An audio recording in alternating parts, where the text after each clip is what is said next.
Didn't it?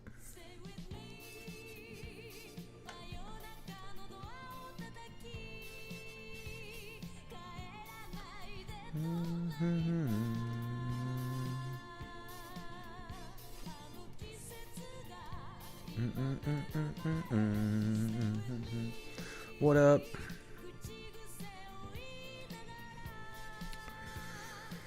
Oh shit. You bought your first dog. That's fucking sick. Am I feeling better? I am feeling better, yeah. You'll probably still hear a little bit of lingering nasaliness. But for the most part, yeah, I'm doing good. Some would say I'm popping off. I'm popping pills. Just kidding. What's up?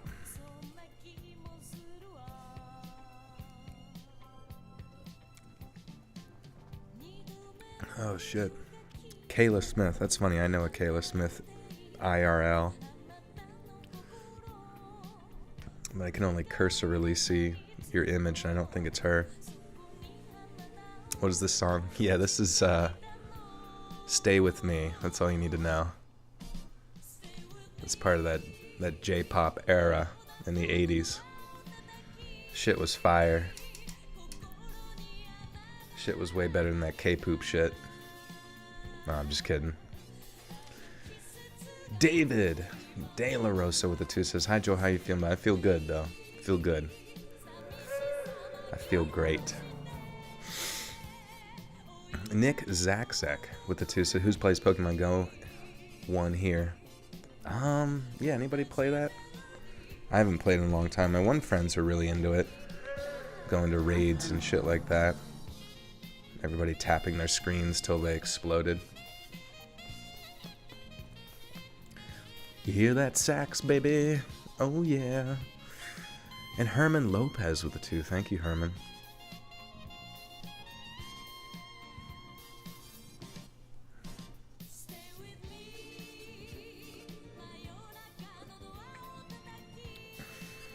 Make a TikTok account full of snippets of your stories and tell stories on live. That would be amazing. Wait, make a TikTok account and put snippets of your... Well, actually, yeah, I do have a TikTok account. At Let's Read _podcast. Check it out. I've been posting on there recently. Trying to stay up to date with it. Shit. 1 second. I just realized that my voice is kind of nasally.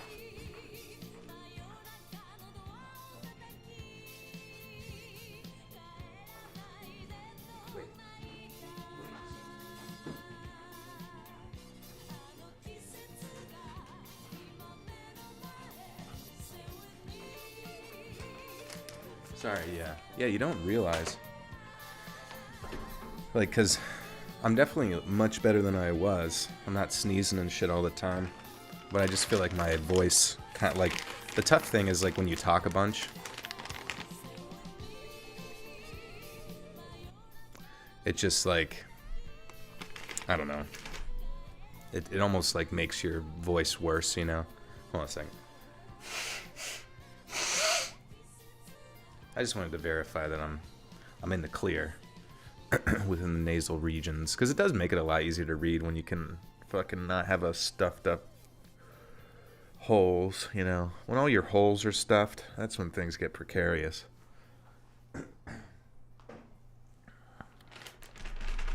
Happy Sunday. Yeah, anybody watching the Super Bowl? I did not.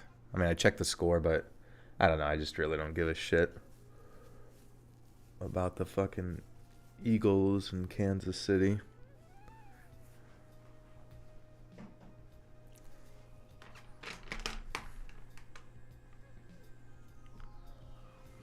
The Super Jowl. The Super Jowls. I don't know, it's kind of weird. It's like, I almost feel like the regular season's more fun, you know, than the Super Bowl. You get to the Super Bowl and you just, for some reason, I just feel like the energy's all just zapped out of it for some reason. David with the 1. Thank you, my friend.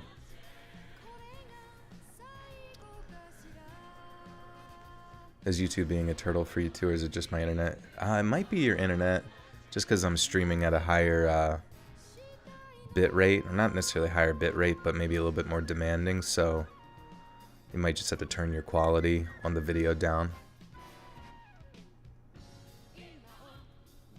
That's what my grandson introduced me to, and now I'm hooked. Hey, heck yeah, Rube. That's amazing, actually. I don't know, I love hearing that.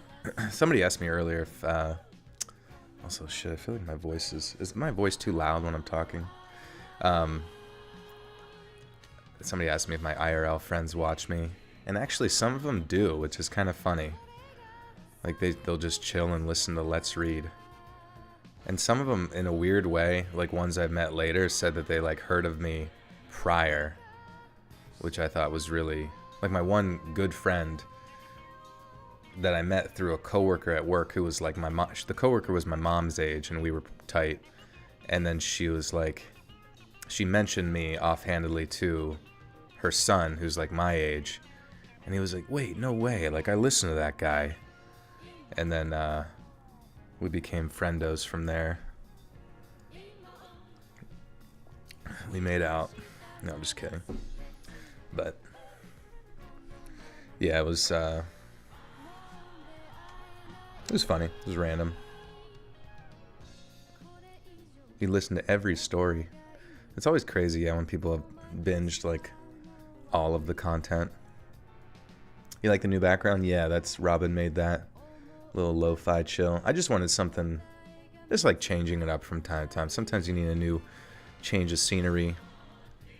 I also had some friends come over, and we just completely reoriented the room that I work in. Even bringing in some more carpet to kind of absorb sound and that kind of thing. So I'm hoping, I don't know, it's just it's a little more cozy too, you know, a little more homely instead of just like functional. It's a lot more aesthetic. You listen to every post for like last 2 years. Thank you. Devotion. Be sure to listen to it right when it comes out. Which, by the way, tonight we got Adirondack mountain stories. So if anybody's from upstate New York area and you're familiar with the Adirondacks, give me a shout out. Or if you hear one of your stories in this. My old laptop is struggling to play live. I'm enjoying my phone. Oh, okay.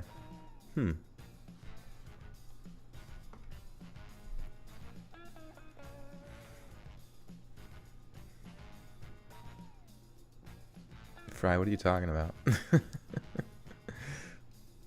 Say hi to my son, Gabriel. He's half Mexican. Hello, Gabriel. What's poppin'?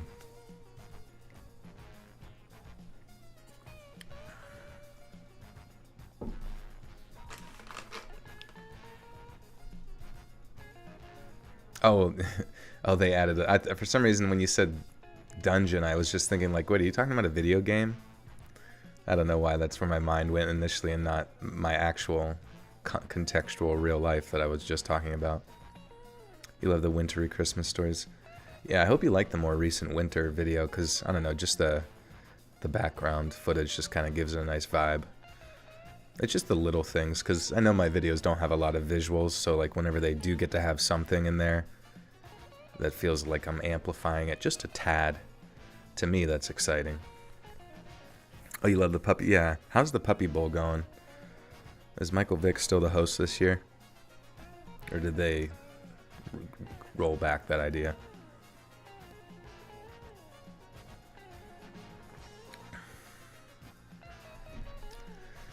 You're not worried about the Erla fees getting bribed big money for the high in-demand face reveal? Oh, the IRL friends. Yeah, I guess if they do that, I'll kill them. I don't know. It's probably wouldn't be any other way around it, you know. No, I'm just kidding. Hopefully they're not terrible people. Hey, that'd be hilarious though. But I don't follow anybody that I know IRL on social media, just so that just on the off chance that somebody does bug them. I don't know. They see like an account that I'm following that seems like an IRL person. They're like, Hey, do you know? Who's he look like? And they immediately send a picture of their butt with a fart. It just says that in the caption. There's a fart coming out of this.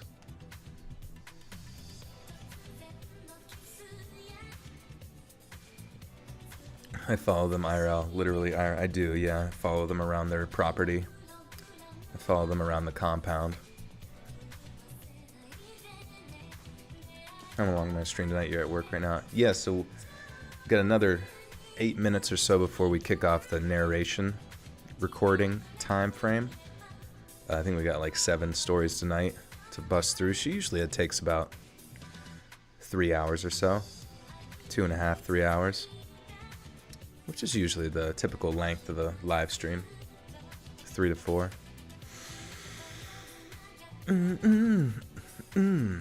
This one's called Plastic Love. Night Tempo 100% Pure Remastered.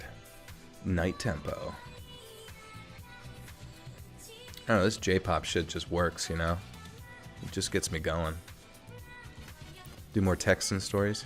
Yeah, how's life in Texas for everyone lately? Isn't it pretty cold there, or is that over? Hit the like button. Smash it, smack it.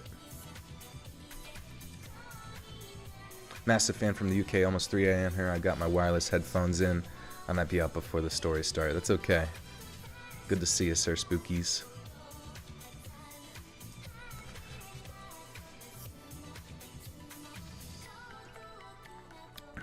I do like bantering with people from the UK just because of all the preconceptions that we as Americans have of people from the UK and vice versa. Like whenever I was on a walk, a friend of mine from the UK was like, you guys, Americans go on walks? I thought they drove everywhere. I said, that's not true. We take our flying gunships everywhere we go. Everything here in America is just like one big steampunk adventure. Even to the store to get candy. Operator 4307. Welcome back for 11 months in the Buttersock cult. I'm on time tonight. You are. Welcome, welcome. Rides a blimp around. Yeah, we all take our spy balloons and get shot down. What's crack-a-lackin', Joel? My 6-year-old daughter, Gabriel, would just die for a shout-out. She's chilling up with us now. Listen, well, hey, shout-out to you, Gabrielle. Sorry, I pronounced that wrong. Shout-out to Gabrielle. Hope you're doing well. I'm so bad at pronouncing names sometimes. Todoku no no gachi. Galaxia XP with a big 20. Can't imagine my night without you. People still think we do covered wagons in North Dakota. Hey, you gotta get around how you can, you know? And honestly, circling the wagons, it's a great defensive maneuver against predators, so I wouldn't blame you. It would be kind of cool if there was like some hardcore, like some really hardcore, like sort of Civil War reenactment type people who legitimately like tried to do an Oregon Trail type situation going across the Midwest and like some areas in which there wasn't a lot of infrastructure or something, just for the sheer fuck of it. But then I don't know, I could imagine like they do it for fun, but it turns into the fucking Donner Party, you know? They end up eating each other. I was like, bro, it was only like 3 days. I'm like, I was hungry. I got really hungry. But thank you again, Galaxia. Good to see you. And Master Yoda with the 5 says, these 4. Thanks for these, Joel. My PC tech setup. What PC tech setup do you recommend for editing purposes outside of your mic? Hope everyone has a great night tonight, ready for some Z's. You know, honestly, there's nothing like there's gonna be people that'll probably tell you stuff way better than what I do. My friend who came over to help kind of like feng shui the place, him and his wife, they work within the business of They have like their own recording studio in town that's like legitimately like underground, surrounded by brick, and there's no issues with their recording because it's all just like perfect. And then they have a on the road band. But he was like, we had only really just recently met, but he was like wildly impressed with what I was capable of doing, getting to almost 1 million subscribers with like the limited stuff that I had, which is crazy.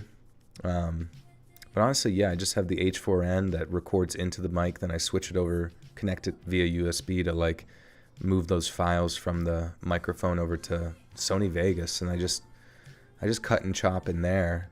And there's like a few, like, I think there's a sound gate thing that I put on that you can find a good one tutorial for that. It only takes a few seconds to make a preset for that. And on it, you can use Audacity to remove background noise. Some people record directly into Audacity and just chop and screw in there, but the way that I got it set up with my mic and the different files that go into Sony Vegas and, basically just put the ripple effect or ripple connector effect on that just like chops and screws everything together real fast. I've got it down to a science. So, but you just learn on your own, and whatever kind of like work flow you got going, you'll figure something out. You like the new space theme? Heck yeah, it's cool. I almost thought about doing that for the outro, but I thought the other intro sort of screen would be kind of better for an outro because it's like faster. Like, I'm out of here. And Rosa Diaz with the 10 says, this is an iffy question, but would you ever mind if I plugged a GoFundMe for my TKD schools, the Taekwondo schools tournament team? We are planning to go to Iowa and Florida. Yeah, if you want to, for sure. I mean, if anybody's interested. So it's Taekwondo, right? Yeah. And you got a tournament going on, and you're going to Iowa and Florida, and you're trying to do a GoFundMe to raise money for the team. So yeah, if anybody feels inclined towards that, feel free to promo that. Rube, you're 74 years old. Heck yeah. That's awesome. How's life treating you?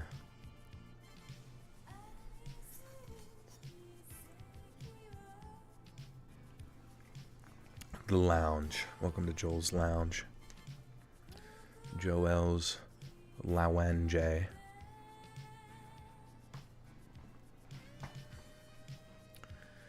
What's up, Hollow?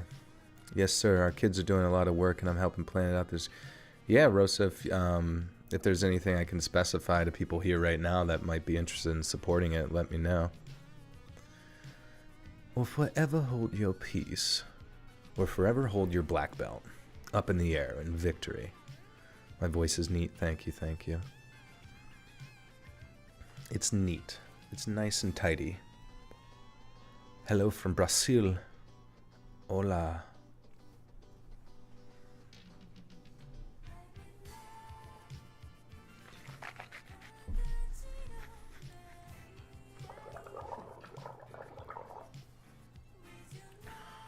Dun, dun, dun.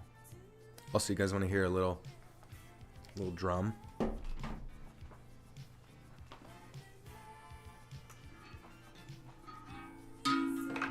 Shit. Let me know if you guys can hear this. It's probably not going to go great with the music, but I'll just pause the music. Okay.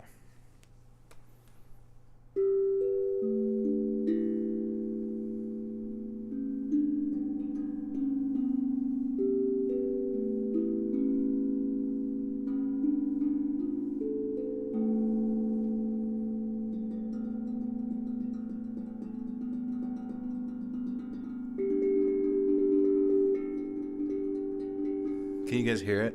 It sounds great. Perfect. It's chilling. Very chilling. Okay, sorry. I banged on it like a monkey for a second. Alright, guys. It's read time.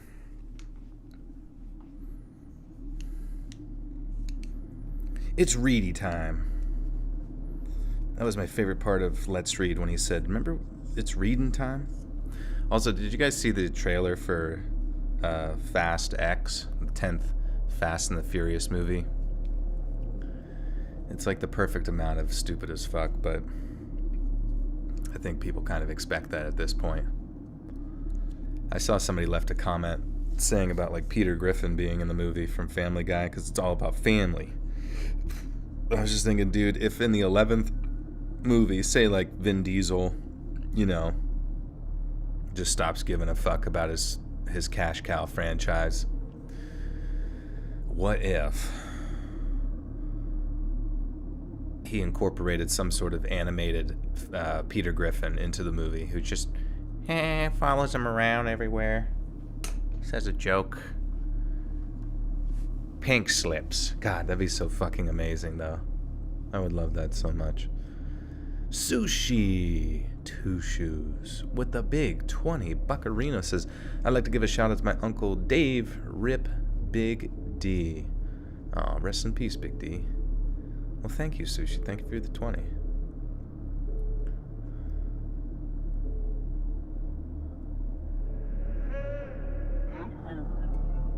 That offended your cat for whatever reason. She was asleep next to me and got moved away with a quick. That's fine. Yeah, I'm sure it would have caught them off guard a little bit. There are certain sounds that like Pradeep hears and you just see his face like, what the fuck? What the fuck? Hey-ya! I think the funniest part is like when he jumps up on your lap, but then like, I don't know, his tail or something like is the cause of like pitter-pattering into a plastic bag. And he's the one that did it, but it causes him to freak the fuck out, and then he just digs his claws in and just jumps off. And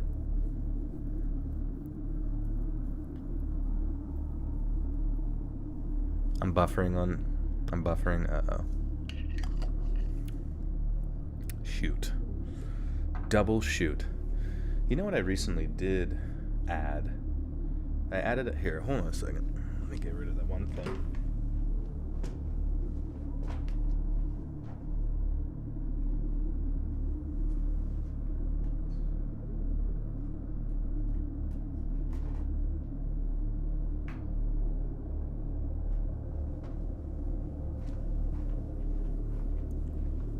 Alright. Jace Momoa is going to be a good guy in Fast and Furious 11, exactly. The whole purpose of all those stories is just showing how powerful Vin Diesel is at making friends, even with his greatest foes. Every day I'm buffering.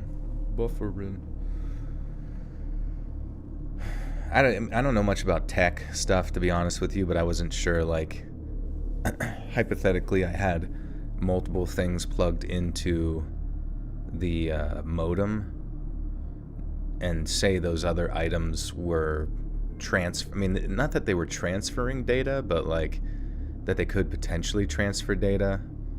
I don't know, do you guys think that would interfere with my upload abilities to your end or YouTube's end or whatever? I think the Fast and Furious franchise is an SCP in real life that makes you forget that they're all the same movie in various settings while making us funnel money in the box office to keep making them. I think you might be onto something there. It's all just a big government experiment.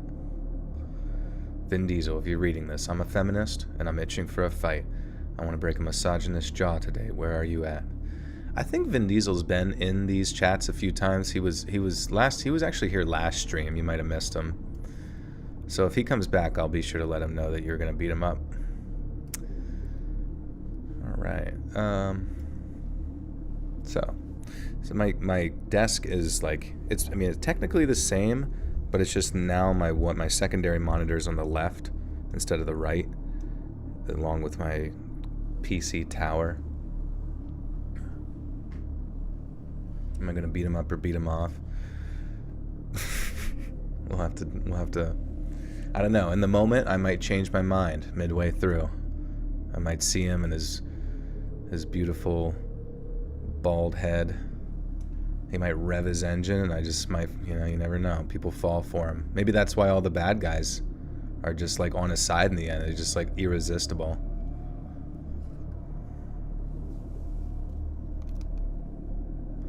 Okay, sorry. Let me clear out my memory stick. That's what she said. Real quick. right quick. Feeling better? I definitely am feeling better. I woke up the day after that stream and just like, I was like, oh, all right, I'm good. It's always weird because it was a weird type of sickness. It was like sore throat, stuffy nose for 2 days, and now I'm on the mend. You know what I mean? I'm pretty good to go. I sound a lot better, yeah. The only weird thing is like from talking so much, that's actually causes just a little bit of inflammation in the sinuses. Do you listen to Paramore, Joel? If you do, you'll be listening to their new album. I have not listened to their new album, but I remember listening to their popular song. Like wasn't she cloned? Didn't somebody say that she was cloned or something? Yeah, that's about all I know about her, is that she's a clone. Alright, here we go. A few years back, me and my brother Tim inherited our parents' vacation home in the Adirondacks. The house was seldom used as our parents got older. Whoops. The house was seldom used because... Oh, I see. I feel like I'm, like, taller. Did I get taller? I might have gotten tall. Oh, no, my mic's just lower. Prickly Cats, you were cloned? That's sick. Are they making an army? Eagles or Chiefs? Yeah, what is the game at right now? Super Bowl 20. Oh my god, it's tied. It's tied with 55 seconds left, and the Eagles have the ball. And remember, there was a guy in chat who said that the person that rigs the games has rigged it in favor of the Eagles. So in these last minute, there might be a chance in which they'll give the Eagles some type of pass interference or something on the defense. Or they might just win by a field goal. Who knows? You're too nervous to watch. You're throwing up, you're shitting and farting from the big football game. Alright, what was I even doing? I don't really remember. Oh yeah, how to say Adirondacks. I'm fairly certain it's Adirondacks. I've got Adirondacks disease.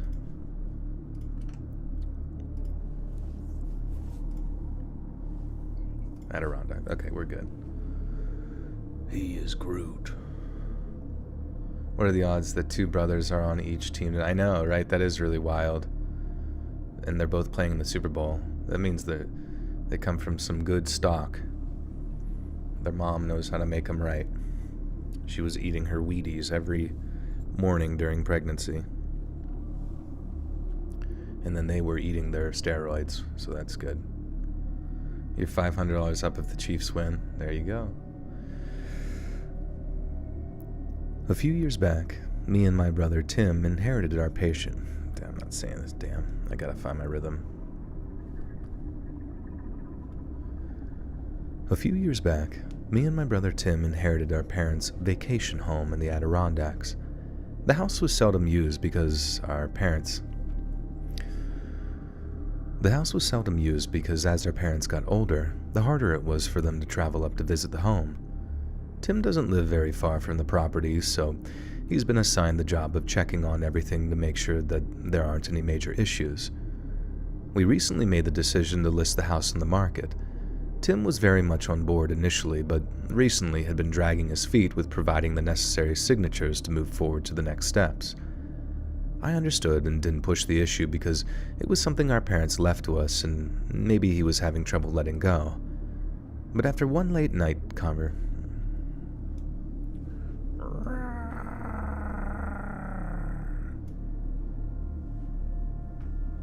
No way, dude. But after one late-night conversation, Tim said he couldn't wait to be rid of it and was sick of checking up on the property every so often. However, even after that conversation, Tim didn't show any motivation in assisting with the next steps to get the house listed and sort of began ignoring me. This isn't very surprising as Tim has always been Sorry.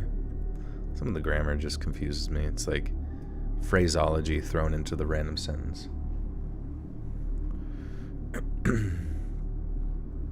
Channel your twerking rhythm. This isn't very surprising. 4 seconds left. Uh-oh.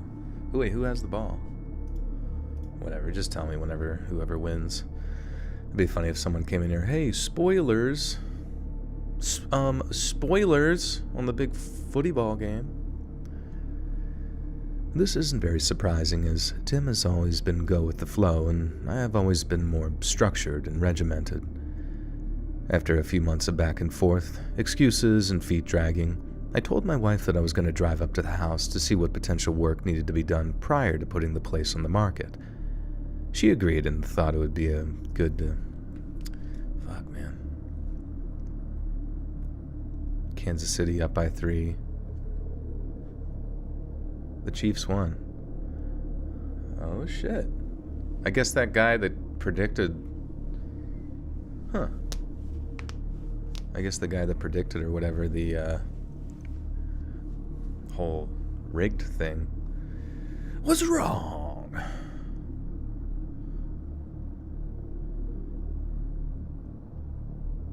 People having bad grammar is the reason you don't make your own narration channel. I mean, I think a lot of the times I also like just I project that, or like I defer. What's like the fallacy? Basically, I suck at reading is what I'm trying to say. And that people's grammar is not always like too bad. I just like to, it's like playing Overwatch. I like to blame my team members, even though I just like stage dove into their back line and was completely pounced upon. Where the fuck was I? She agreed and thought it would be good to see.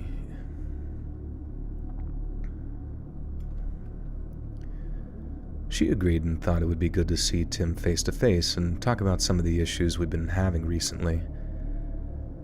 I requested some PTO from work, as I was already partially retired at the time, packed a bag, and began the long, slow drive up to the Adirondacks. On my way, I couldn't shake this negative feeling. I don't know if it was just because I was anxious or if something was weighing on my mind. I'm generally an anxious person, and having to talk to Tim and work through some of our issues was most likely what was weighing on my mind, though.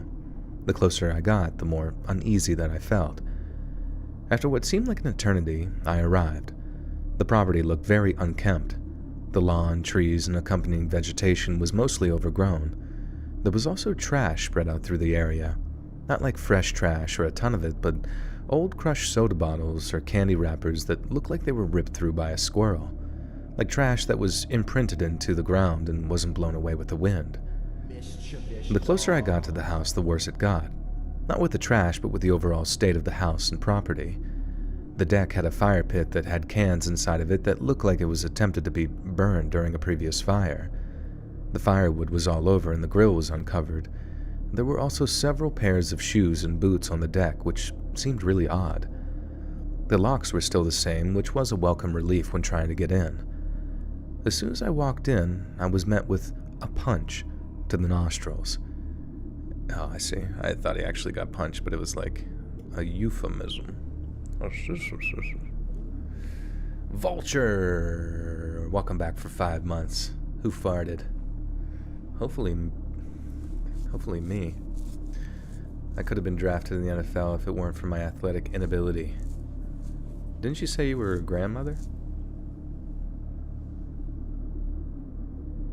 Wait, Rube, I'm starting to think that you're not a real grandma.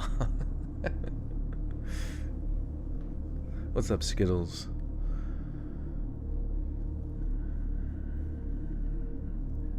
As soon as I walked in, I was met with a punch to the nostrils. It smelled like a gym bag or wet socks. I moved around to try and find the lights, as it had been forever since I had been to the house. Once I flipped the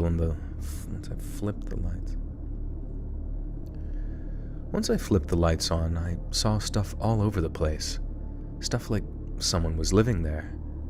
There were plastic plates and utensils, sleeping bags, blankets, pizza boxes, and all sorts of other things.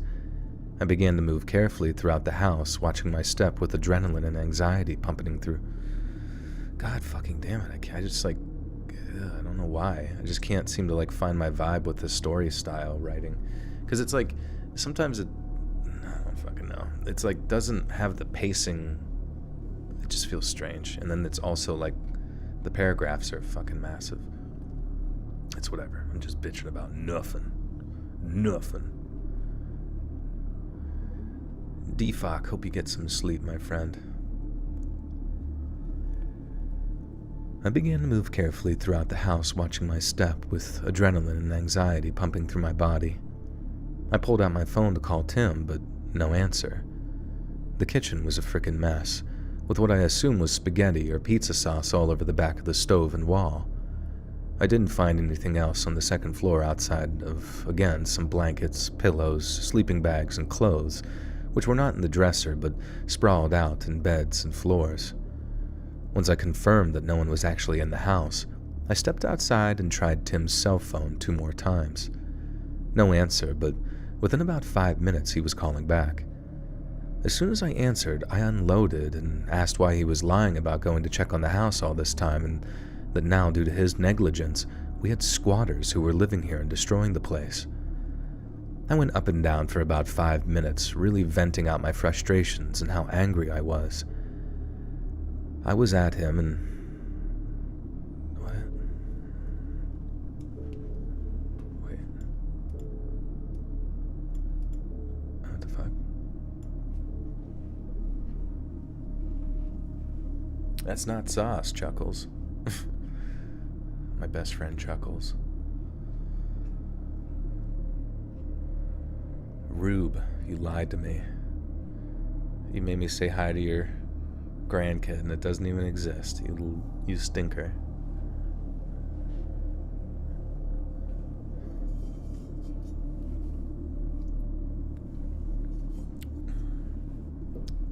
Horror on the Rocks. Chiefs, quote-unquote, won. Are you saying quote-unquote won because of the, because you don't really consider field goals to be part of football? Because I agree on that part. Or are you saying that it was rigged in some way? Yeah, you got that. Oh yeah, somebody's up $500, aren't they? You have a trespassing charge for exploring an abandoned house. Damn, that would suck.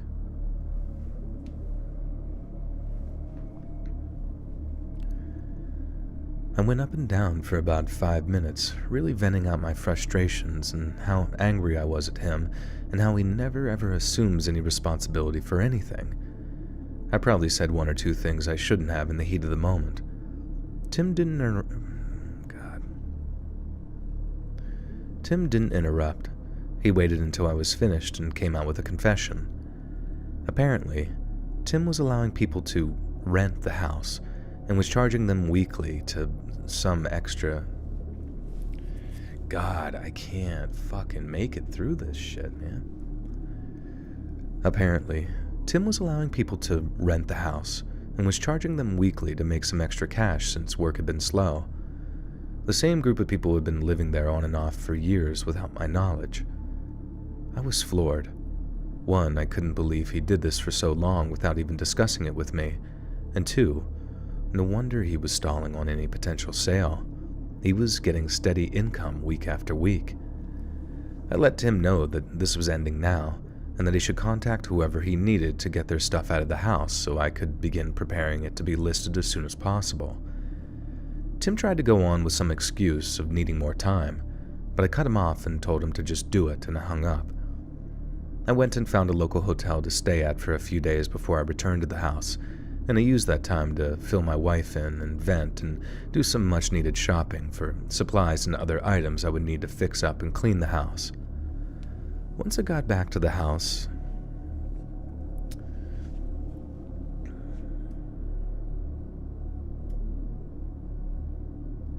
John Doe, thank you, good to see you. Spank that like button, heck yeah. Once I got back to the house, all the personal belongings were gone, but the mess remained, and I spent most of the morning and early afternoon just cleaning and making some minor repairs. By the time it was around 3 o'clock, I decided to take a break and have a bite to eat on the couch and read for a little bit. The next thing I knew, I was waking up and it was already dark out. I had fallen asleep on the couch, which in all honesty wasn't that surprising given that I had fallen asleep on the couch, which in all honesty wasn't that surprising given what I had done all day and the lousy sleep I had since I had been up here. I decided I would take the garbage out, then come back in and do some more work inside before I called it a night. When I went outside, I noticed that the motion light in the garage was on. It didn't seem particularly windy, but went off shortly after I noticed it. While I was on my way back to the house, I saw the light flash on again. This time my head whipped around, and it looked like a shadow darted quickly out of sight to the edge of the garage. I thought maybe I was seeing things, or maybe it was an animal. It looked too small to be a bear. I decided to go down and check it out, and there was nothing inside or outside of the garage, but the small pond did seem like the water had been... What is this? I decided to go down and check it out, comma. There was nothing inside or outside the garage, comma, but the small pond did seem like the water had been... Okay. Takaho, good to see you. You're rewinding to the beginning? Okay, we'll see you in the future. No worries. I hate football actually, but was in a place to bet, so I picked red. Yes, seriously. Hey, that's... Always put it on red.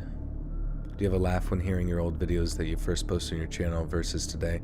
I do, yeah. Some of the really old ones, like when they sounded like this. Welcome back to Let's Read. Like, it was kind of funny. My first ever video, I just started it with "Welcome back to Let's Read," as if though I'd been doing it for like years.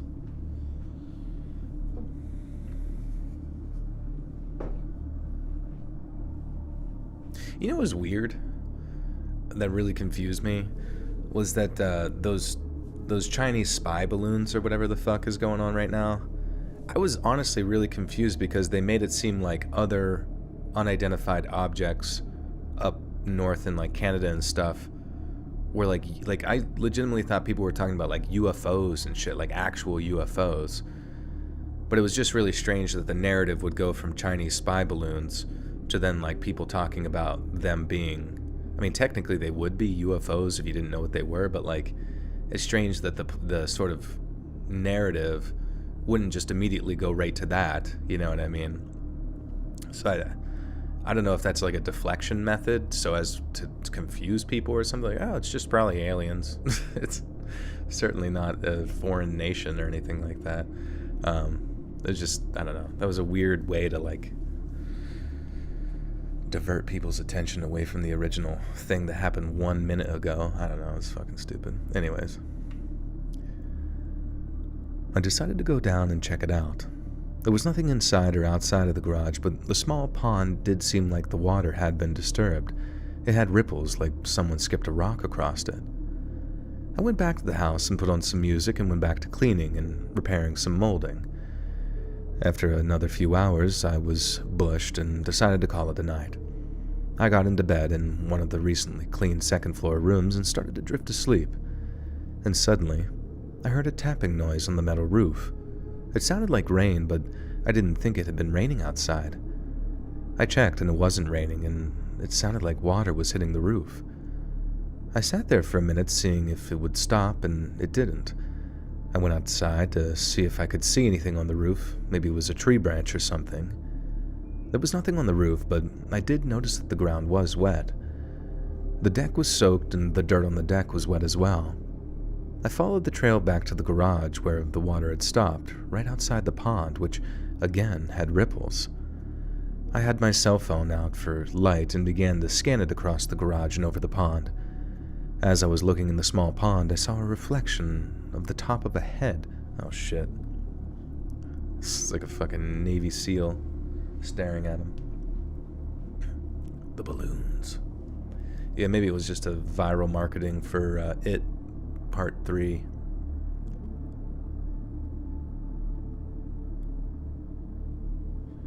Just a little tapperino.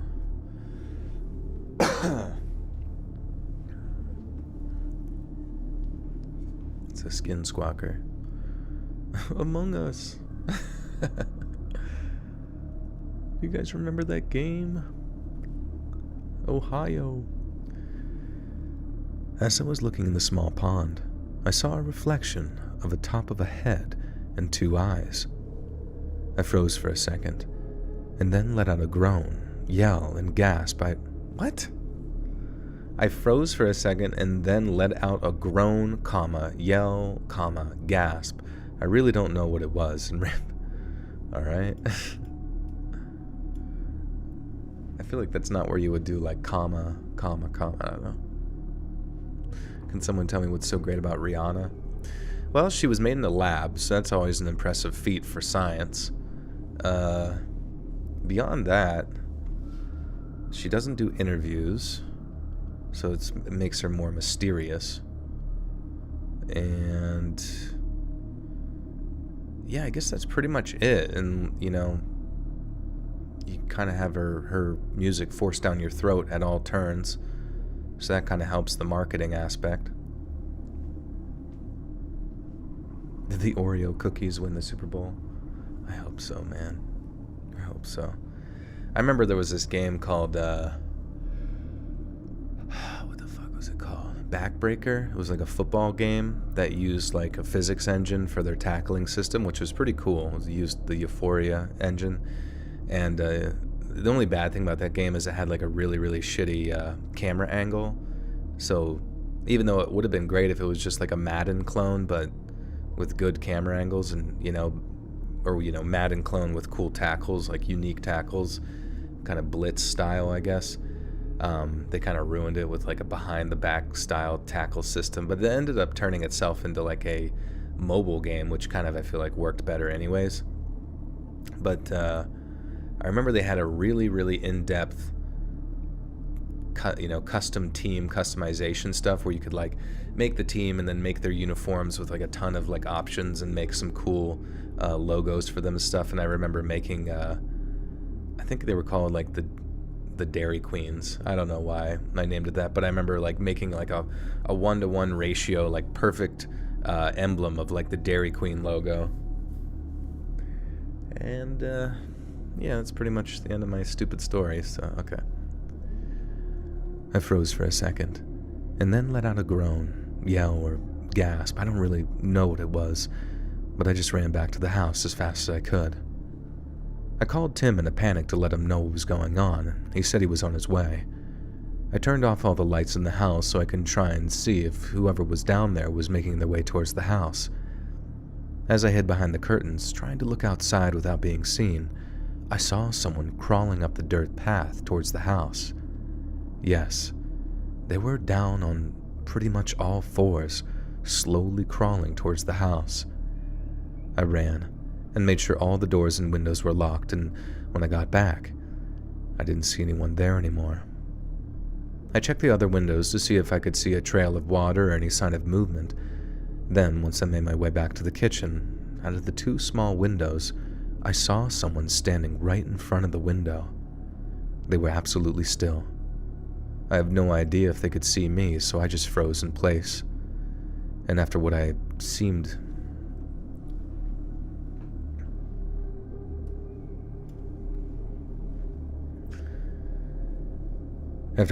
like 10 minutes,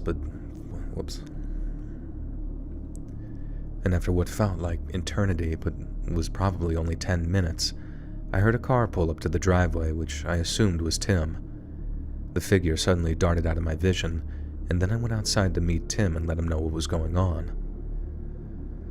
After all that insanity, all we could deduce is that someone was making their way from the pond to the roof and everywhere in between for the last several hours. I questioned if it was someone my brother Timothy.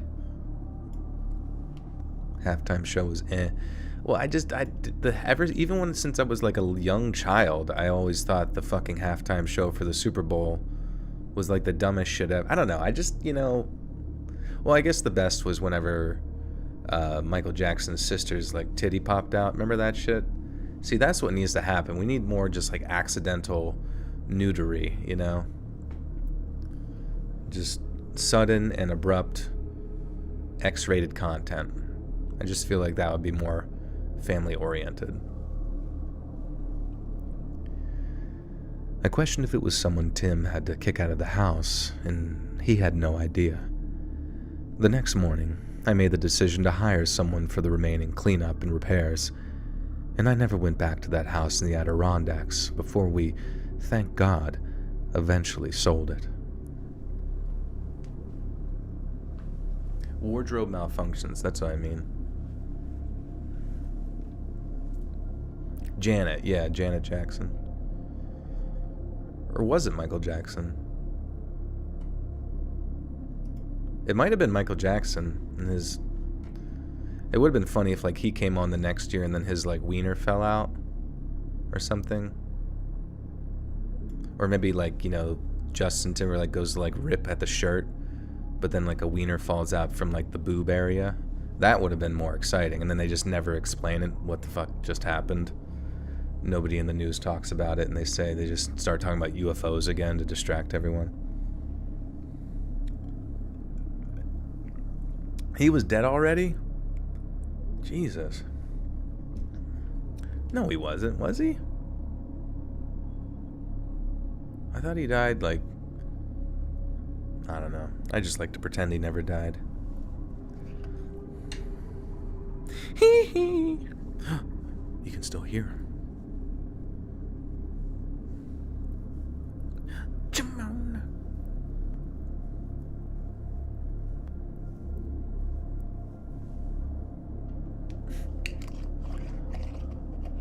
Deanna, yeah, the Chiefs won.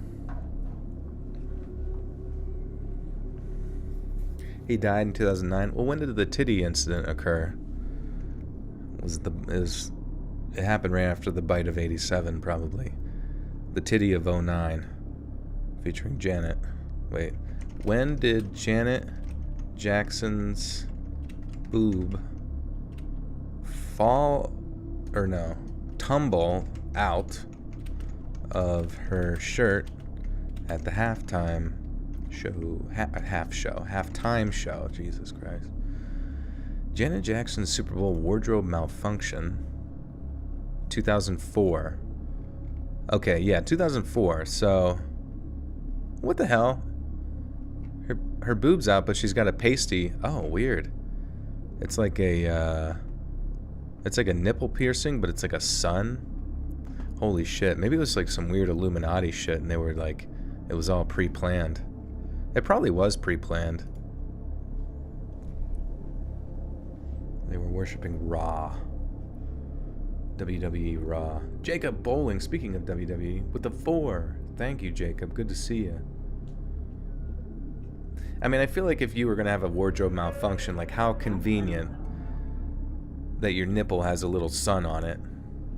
Unless you just keep those for comfort's sake, just to keep them always, like, perky. Hi, buddy.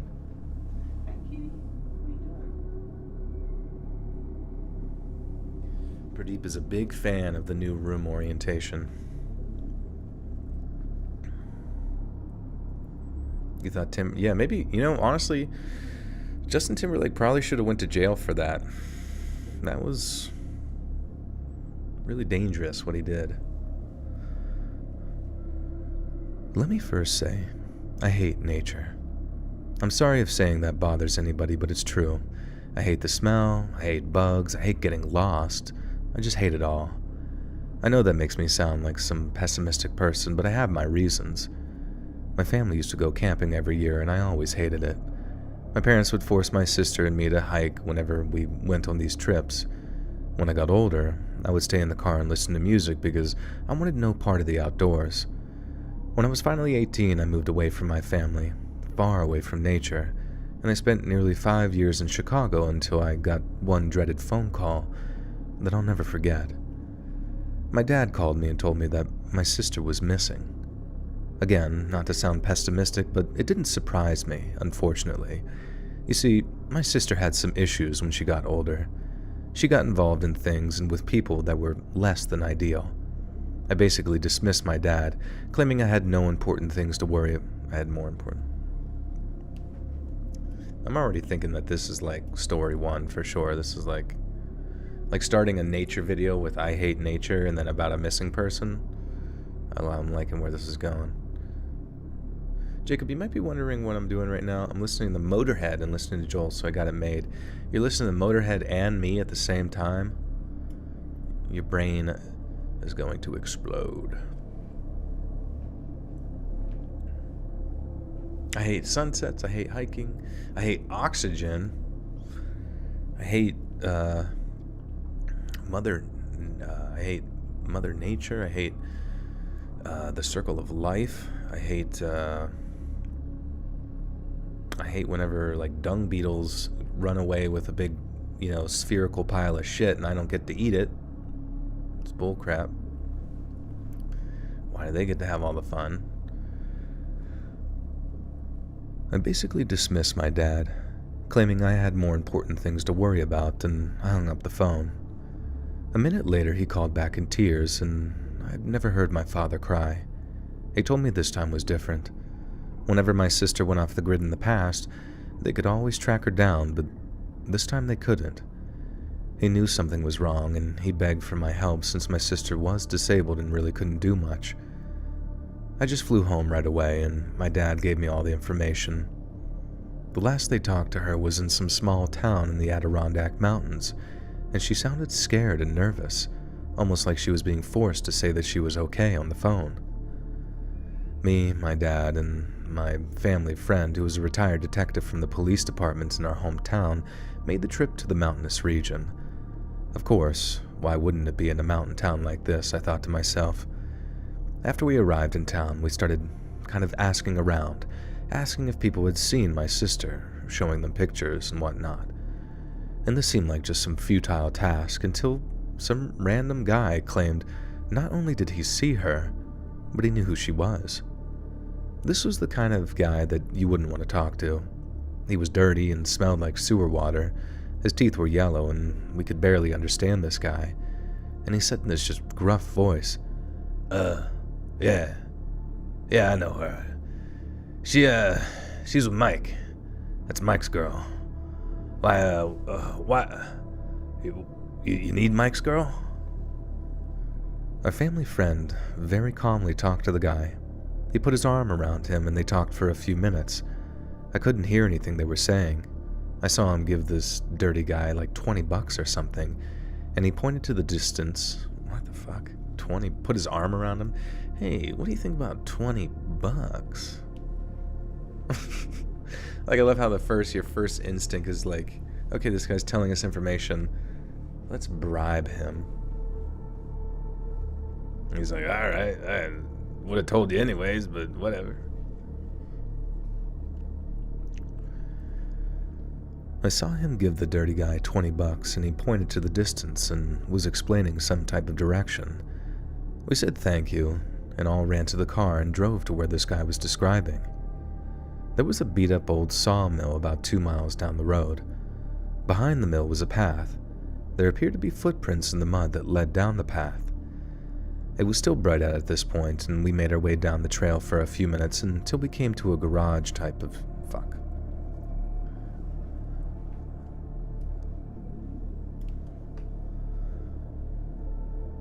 It was still bright out at this point, and we made our way down the trail for a few minutes until we came up to a garage of some type. It had the same siding as the sawmill, so I figured this was some sort of storage building at one time. The doors of the building were shackled shut, and all three of us wouldn't be able to break them down.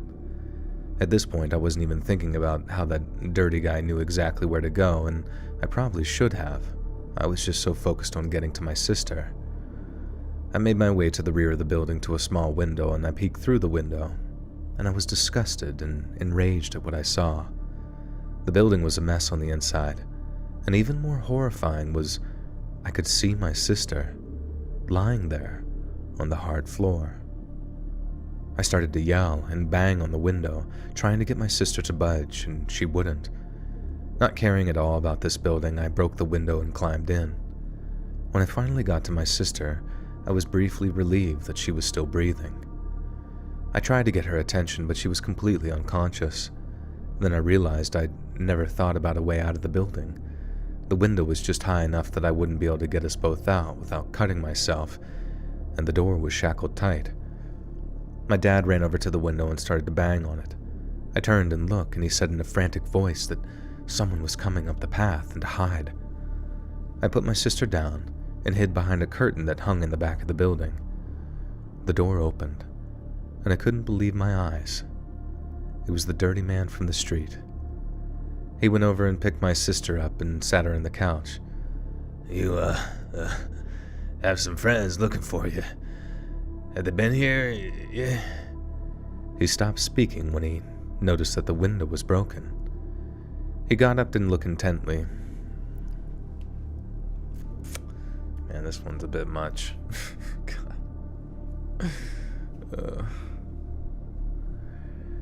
He got up and looked intently at the broken window, and I used that as my chance. I sprang from the curtain, tackled the man. I screamed for my dad to grab my sister as I held the dirty man down, and once I saw them grab my sister, I ran out with them. As the sun was finally setting, this nightmare was also finally almost over. A few hundred feet from the sawmill, I got struck by something that knocked me off my feet. As I tried to regain my footing, I noticed that whatever he used on me severely damaged my ankle. I couldn't stand up, and extreme pain started to set in. While I grimaced in pain, I was then jumped on by this deranged man, and we struggled in the dirt for a minute, but I couldn't overpower the guy. The pain I was in was too much, and this guy knew it. He started to beat on my ankle, and I was starting to black out. I looked up one last time to see the man go into his waistband for something, and thankfully, from the path came my family friend who tackled the guy again, and then threw an incredibly hard punch that kept the guy down for the moment. He picked me up and carried me back to the car, and then we fled to the nearest hospital for me and my sister. We reported everything to the proper people, and if you can believe it, they were able to apprehend the guy. His name was really Mike, and I don't know if he was on something, but this idiot gave his real name and exactly where he was keeping my sister. Thankfully, my sister was all right after a few days, and it's a sad reality. She had actually made a full recovery when I was living in Chicago, and this guy was angry about it. So we kidnapped her and brought her to that small town. Thankfully, he never physically did anything to her. He was putting something in her water to just basically make her a vegetable. I have no idea what his endgame was with her, but she was not in a good state when he showed up. Hey, Jacob with a 5. Thank you, my friend. I have no idea what his endgame was with her, but she was not in a good state when we showed up. I'm just thankful we showed up when we did, and I'm so thankful that my sister ended up being alright. And thank God that that guy was an idiot, because at least now I know that he can't hurt anyone anymore.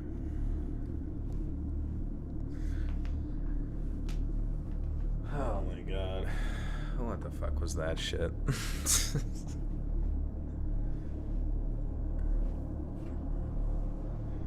That was just, I don't know. It started out and like, I don't know. I don't know. I don't know what I expected. Whatever.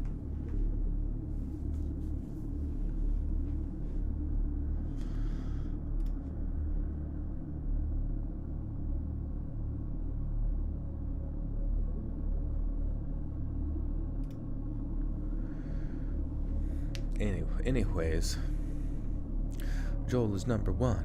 Joel is number one. Yeah, I hate going outside. Anyway, my sister got abducted, and all the guy. It was the guy who told them where. I'm gonna kidnap them, and I'm gonna. Oh, you're looking for her? Oh yeah, she's up in this sawmill where I keep her captive. Don't go in there though. Well, he didn't even say that. He just was just told them where he was, and I don't know.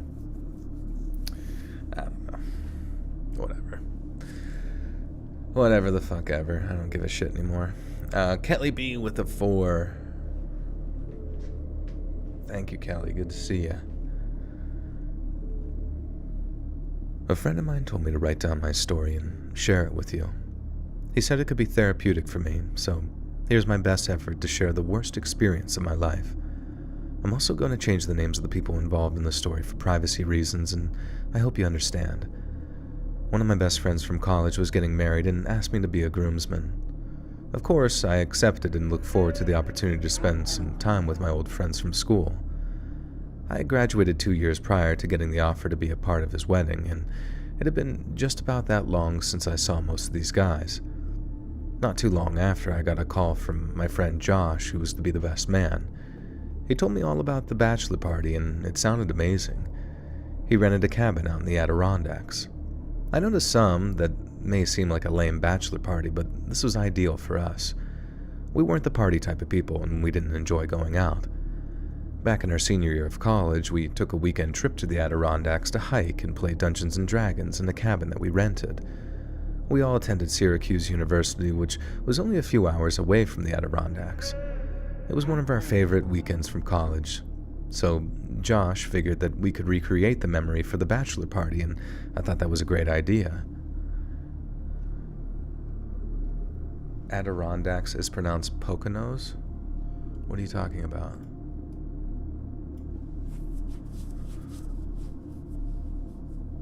I'm confused what you're trying to say. I know there's like a Poconos area. I believe that's in Pennsylvania. But, I don't know what you're saying. Kristen, thank you. And Jacob with the 1. Thanks, Jacob. You ate way too much junk today. Tomorrow it's back to raw broccoli and room temperature water. Delicious. Gentle trolling. No, you're good. I'm bad at that. I'm bad at, like, picking up people's jokes sometimes. I get so confused. I can't think straight. And I've got PTSD from people giving me shit on saying fucking, what's that stupid mountain? The Appalachian Mountains. It's Appalachian. It's like, hey, bitch. There's a lot of pronunciations for every word on earth. So shut up. Not you, but just hypothetical person that I don't even know who I'm addressing. All my friends are locked up. Well, break them out. Get them out of there. What are you doing?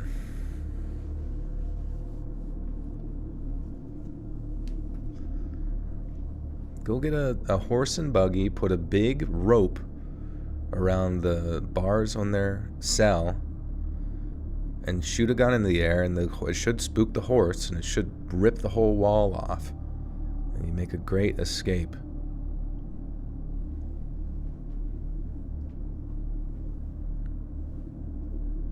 You're crocheting. Nice. What are you crocheting right now?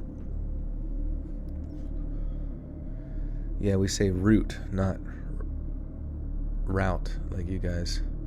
Actually, funnily enough, that both of those pronunciations are used, at least I've heard them, like, what route are we taking? Like, I've heard people around here say that, both route and route. Well, you got to take that, Route 86 down to, or Route 86, hypothetically, it's like a highway. Kelly B with the 2 says, how are you feeling, Joel? Your throat? I feel good. Throat feels good. Not like sniffly or anything like I was with a bunch of mucus. There's still a little bit of just, up in the top of the nasal, just a little bit of clogging, but not too bad for the most part. And I've been talking a lot, so I think that kind of adds to it. But I feel pretty much 100%. You hate when you get corrected with the word pecan.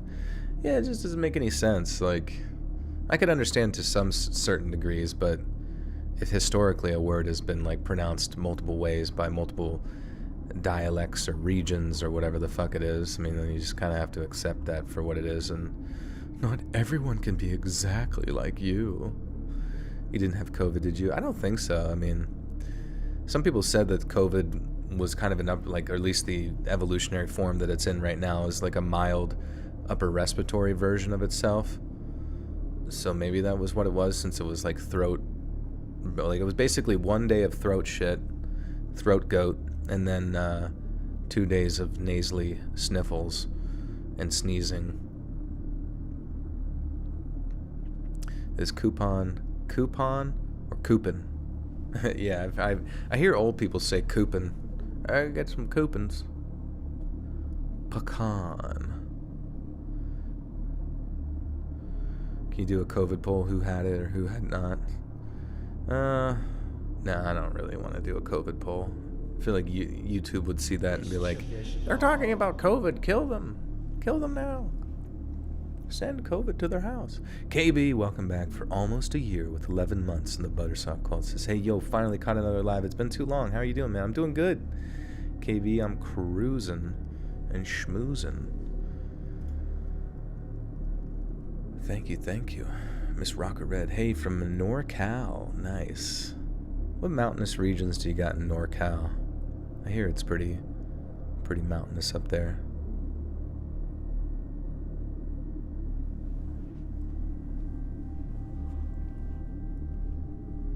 So, Josh figured that we could recreate the memory for the bachelor party, and I thought that was pretty cool. The weekend finally came, and I was thrilled. I got on a plane and flew to meet Josh at the Syracuse airport. From Syracuse, we would head to the cabin together. I was so excited to hike through the beautiful trails in that area of New York, but more importantly, I was so excited to see all my old friends and play some D&D for the first time since graduation. When Josh and I were driving out to the cabin, we spent the first hour or so catching up on life. Eventually, we started to talk about the weekend, and he started to tell me everything that he had planned. It seemed like what I expected, except for one detail. Josh claimed that he had a surprise for all of us, but he couldn't tell me. He said the only hint that he could give me was that it was exciting and that he had been planning it for a long time. I just figured that he had some special D&D campaign or something planned, but I would soon find out that I was very wrong.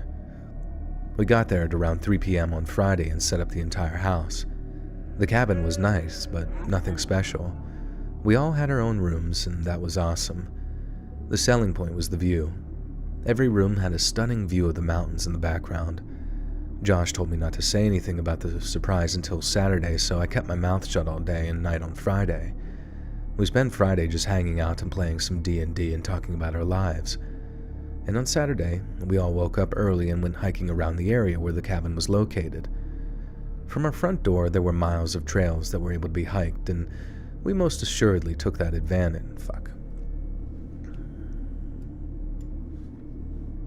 Andrew Patrick with the 2 says, nice to relax your stream after the Super Bowl. Nice, yeah, I hope you had a good time watching. I mean, I'm happy the Chiefs won. Being from Pennsylvania, some of the fucking Phillies fans are so obnoxious. Holy shit.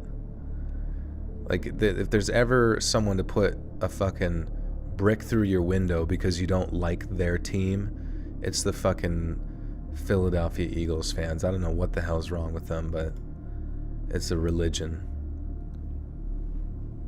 A dangerous one at that. What's happening with all the UFO sightings recently?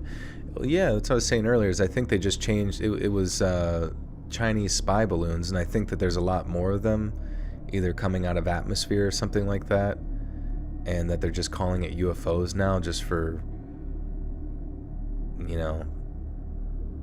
linguistic sake or whatever, to distract the public. But I don't think unless I'm mixing up my stories, but I'm fairly certain that it's just people mistaking the spy balloons for UFOs or whatever. Even in China, they spotted a UFO and they attacked it. Oh, there's actually like separate UFO shit. It's not just...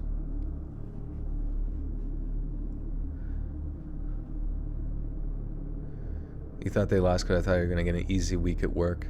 Oh, shit. Well, that's the thing, too. In, like, Philadelphia, like, it's like riot if they win, riot if they lose. So, fuck can you do? It's happening worldwide. Really? Isn't that kind of weird? Did we really arrive at this point? We go from COVID to fucking like, are we really going through that timeline right now? Fucking aliens. I can't even take it fucking seriously, because it's just like, for a fact, it's probably just the stupid fucking government. I don't know. You know what I mean? Like, then they're just gonna be like, look, guys, it's scary. Don't you want us to take care of it for you? Strikes with the 5 says, hey, glad to see you're back with another live stream. I told my friends at work about you, and right now we're all listening to your stream and they love it. Hope you're doing well. Thank you, Strikes. Appreciate you, and thank you for spreading the word. TikTok getting banned left and right. China got back to spying the old-fashioned way. Yeah, good. They should do it by providing us with a good product that you trust. See, that's the way things should be. They should be taking advantage of the public through giving you a product where you get to make the decision on sacrificing your freedoms and your privacy through the process of watching people do silly dances online and various other memes. To me, that sounds... I'd rather give up my freedom that way instead of it being thrust upon me. What should you eat for dinner? A big, full chicken. Just an entire chicken. Swallow it whole like a python. Oh, it's not a panic thing. It's been going on for hours now. I definitely pulled something. Wait, you pulled something? Or what are we talking about? A full playthrough of Deus Ex will change your life. Not even joking. Change my life? The worst possible scenario is that they can destroy the satellites and the internet. Dude, yeah, I can't lose the internet. I need that to live stream and upload YouTube videos. I'm about to be screwed. If the internet went down for like a long period of time, that would kind of suck, because, I don't know, maybe that'd be a nice little break for me. Just take a break.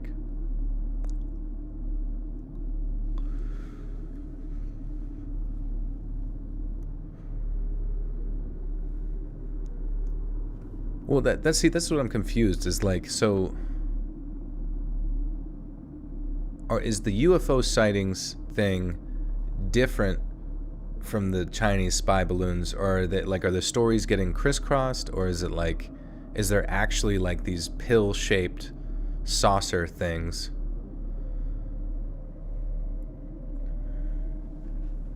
I don't know.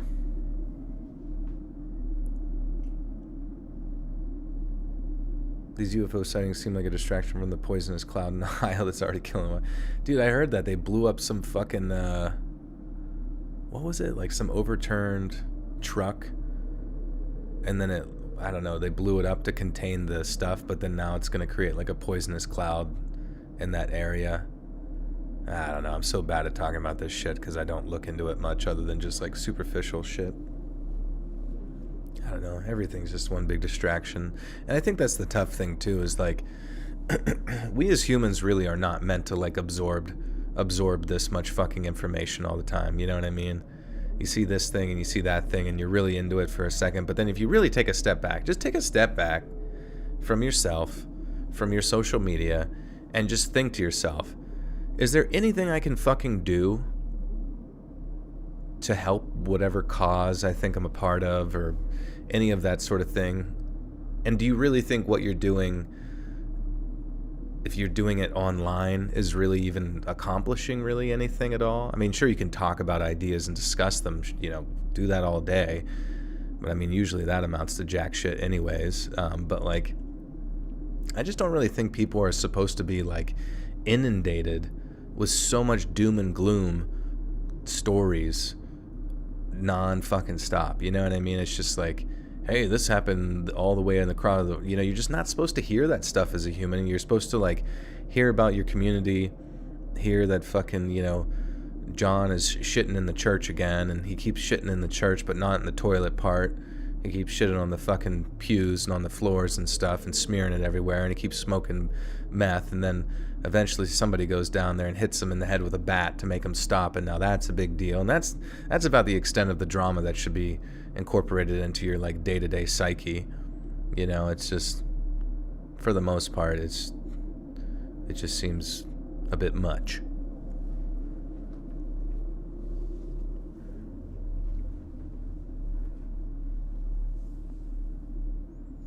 Joel in that existential era. I mean, it's just stupid because it's like, you'll get onto Twitter.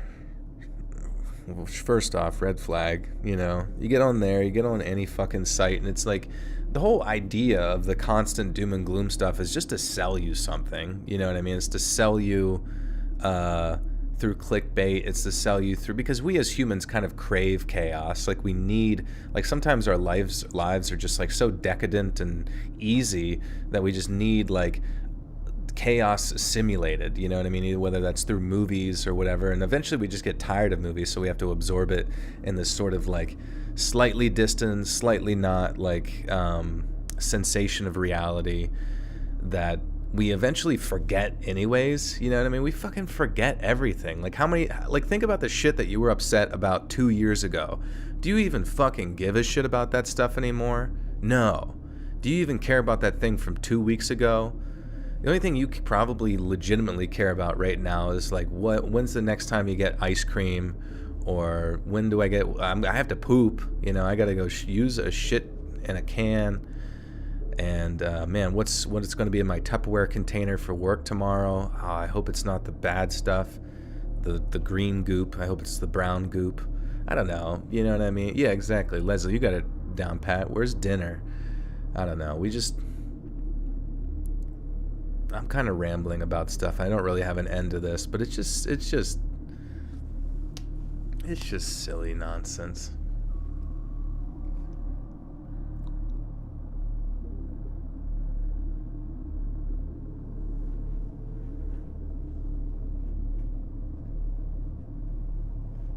Raw broccoli and room temperature water. Skittles, what about your protein? Do you get any protein? Will it matter in 72 hours? No, stop stressing. Exactly, yeah. There's so much pointless shit. And you see people get... And I think the worst thing is whenever you're just, like, minding your own fucking business, and then all of a sudden, like, somebody else has, like, a cause that they're fighting for, and then they just fucking bring it on you, like, as if though if you don't stand with them on something, or if you even though you have no skin in that game or really don't give a shit at all, and you just mind your own business, trying to make your money, trying to do your thing, trying to fucking feed your family, eat your cheese whiz, whatever it might be. And, you know, just imagine you're at the fucking fridge, pull out a thing of cheese whiz, and you're like spraying it in your mouth, and all of a sudden someone puts a gun behind your head and is like, make a decision now.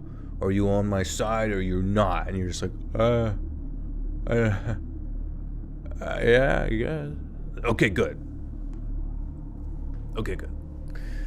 I don't know, that's the shit that annoys me the most. And it's just weird. It's like just people like that. Sometimes I honestly wonder if like most of the accounts on social media are just like AI. Like, is it all like just like you? Because imagine if you had a billion.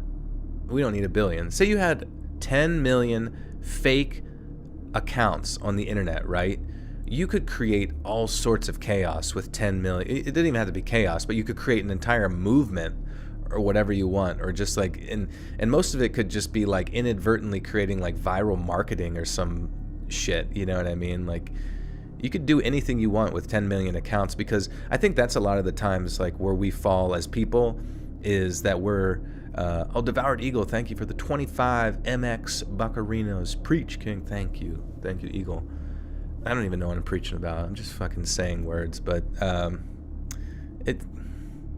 don't know. To me, it just, everything just feels so curated most of the times. Even the chaos that we think that we're a part of, we're not really a part of it. Like, most of it's just like we're just sort of consenting to it. You know what I mean? We're just hearing it and we're just kind of like, yeah, man.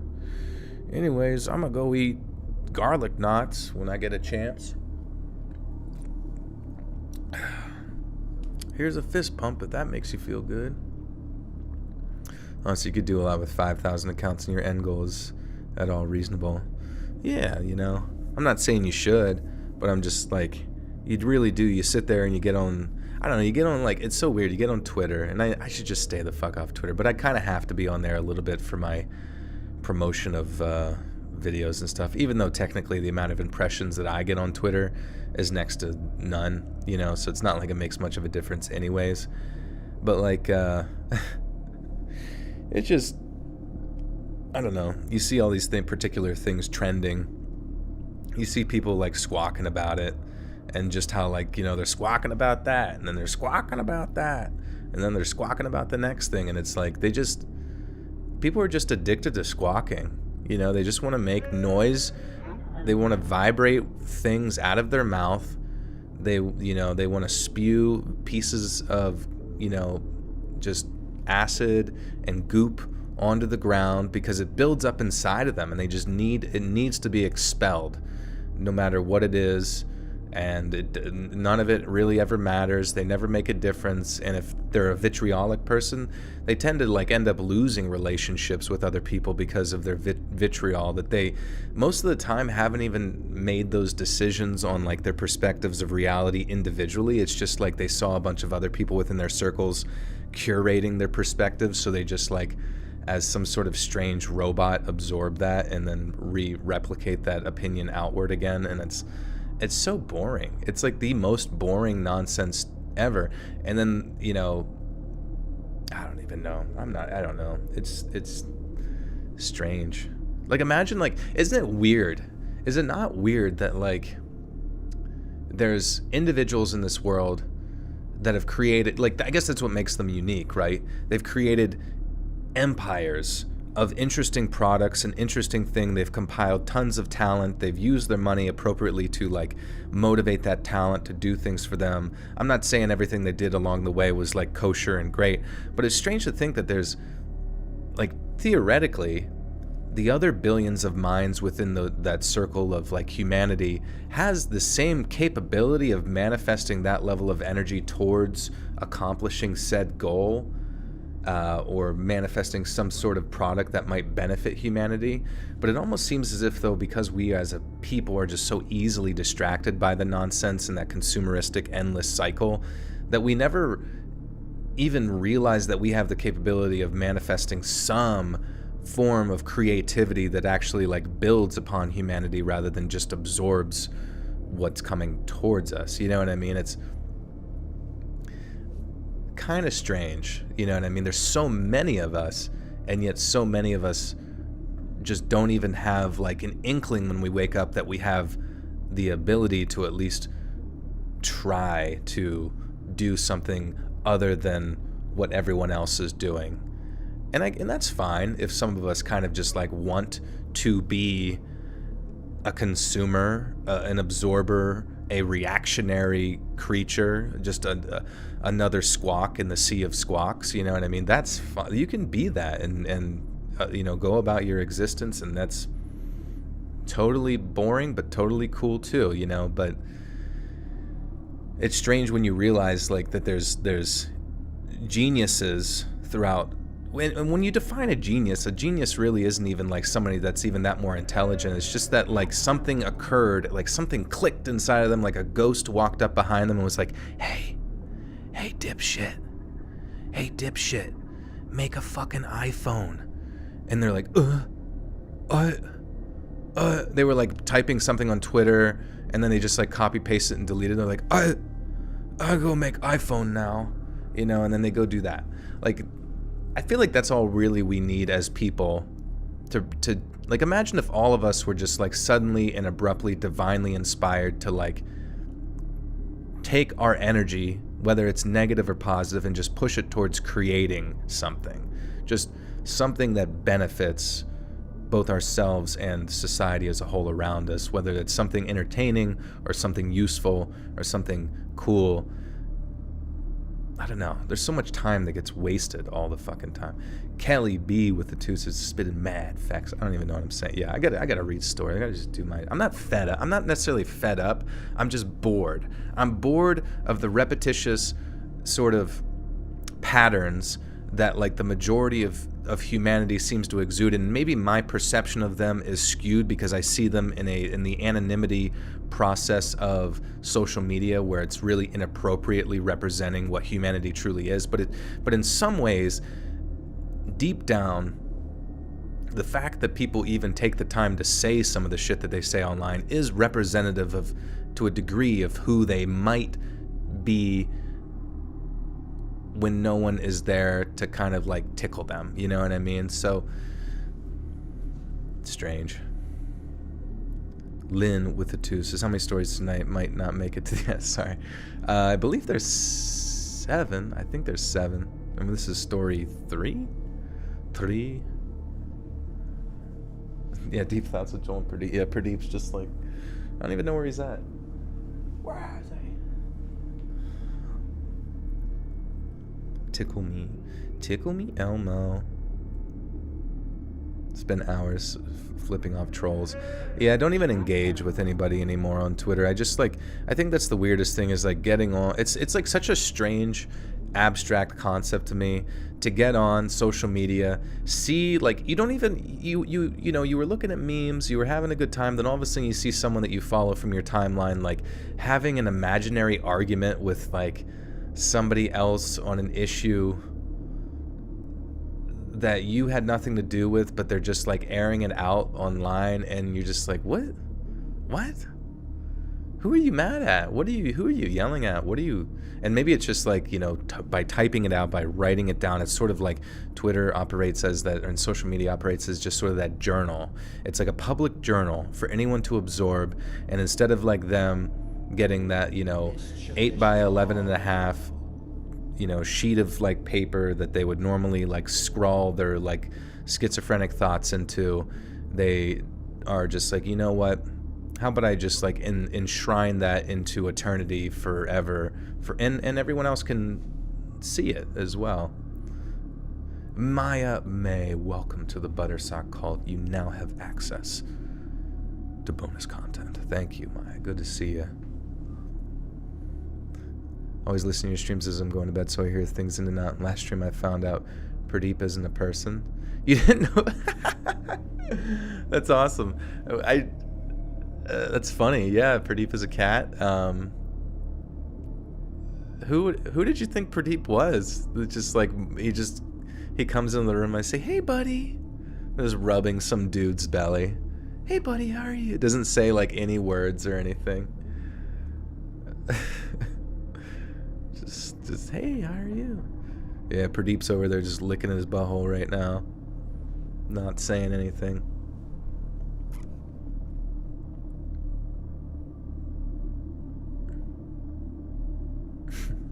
Yeah, it's my neighbor. Just a random neighbor just like wandering into my place.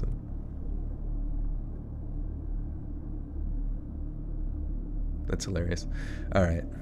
With jelly or syrup? Oh my god, that's a classic video.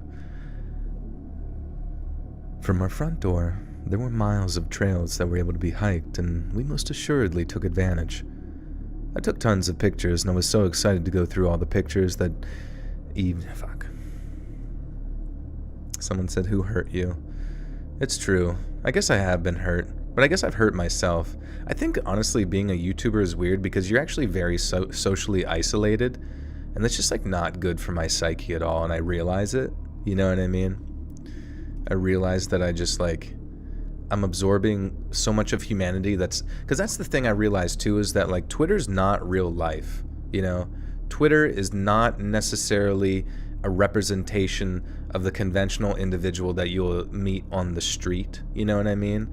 It is a very interesting subsect of human that operates within Twitter, and not only specifically operates within Twitter, but also has a huge following and, you know, kind of like crazy opinions and thoughts and those kinds of things.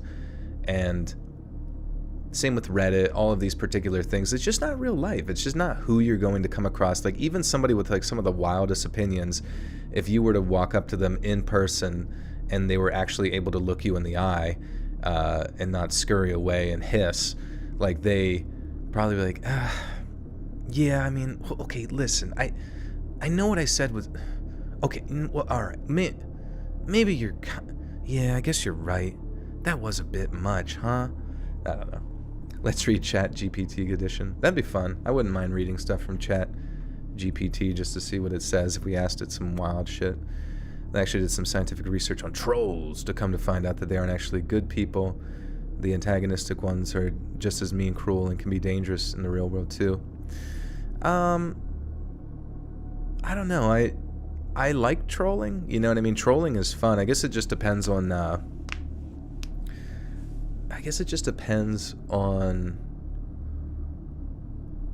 what their definition of trolls is, because I've seen a lot of like usage of the term trolls almost as a way to like designate someone as like dangerous. You know, they add the word dangerous internet trolls or something like that. But a troll isn't necessarily someone that has any skin in the game. It's kind of like, it's not necessarily the Joker per se, but it's just someone who sees that someone else gets very, very adamant about their opinion on something, and so they ask the counter, devil's advocate opinion, because they know that elicits a degree of frustration from that individual, because they have trolls are usually relatively intelligent in the fact that they're able to recognize that individual's not able to control their emotions to a degree. So the whole point is to elicit an emotional response from you and your frustrations, and usually a lot of their language is masked in a degree of sarcasm, you know what I mean? It can be all sorts of varying degrees, but I wouldn't sit there and I don't really know how a scientific study could somehow determine that someone's not a good person, or that just because they're antagonistic on the internet means that they're dangerous, because to me that's a lot of hyperbole, you know what I mean, to arrive at that position, and that sounds like some flawed science, but I guess it was, I don't know. I think we're all a little trolly, we do a little trolling, we do a little scrolling on Instagram.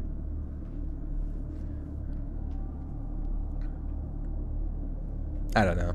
I think that's the difficult part about the modern era, is that people are so good at linguistics that and some people, it's not that they're uneducated, it's just that they're so prone to buzzwords, as someone said in chat. They're so prone to buzzwords, and those buzzwords eliciting a certain degree of emotion, that you can if you're good with linguistics, you can very easily convince a less, I don't want to say intelligent person, but less informed individual that someone is dangerous, but just by your association with that person with a few other words, and kind of I wouldn't call it necessarily ad hominem, but you just, you debase them as an individual based on a few words that you've used in association with somebody that they considered not good or dangerous elsewhere. And that, to me, I almost feel as if those individuals who are actually really good with linguistics are almost more dangerous than the people that they go after, because it's they, in a large degree, those people are dangerously manipulative. They're manipulative individuals who are able to convince you of certain realities that aren't realities, so sometimes to elicit a reaction from the public, which oftentimes, the mob or the public can be a scary thing, because it's just an amalgamation of frustration and anger going hoo-ha roo-rah, and who knows when one of those hoo-ha roo-rahs might suddenly do something dumb because they're, manipulated by the crowd, so it's I just don't think it's good to allow linguistics to control your mind, and I don't think it's good to allow large groups of people and their opinions to control your mind, because then you'll just fall into them, and then you'll just become another fucking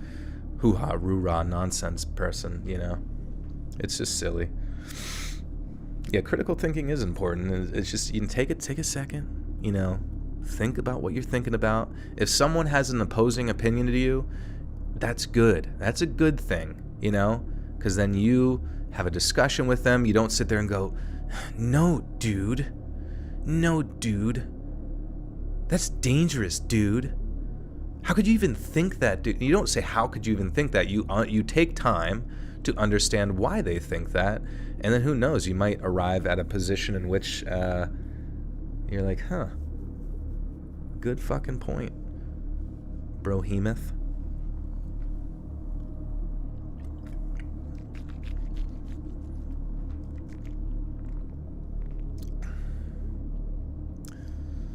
People use the excuse of have critical thinking to deny reality, though. I almost feel like that's a counter, it's almost an opposing perspective there, where because you would use critical thinking to arrive at a reality, but I'm confused what do you mean, but you would have to give an example of what you mean to deny reality. All this is helping your mental health. Good. It's good to grow. It's good to have a bit of a think.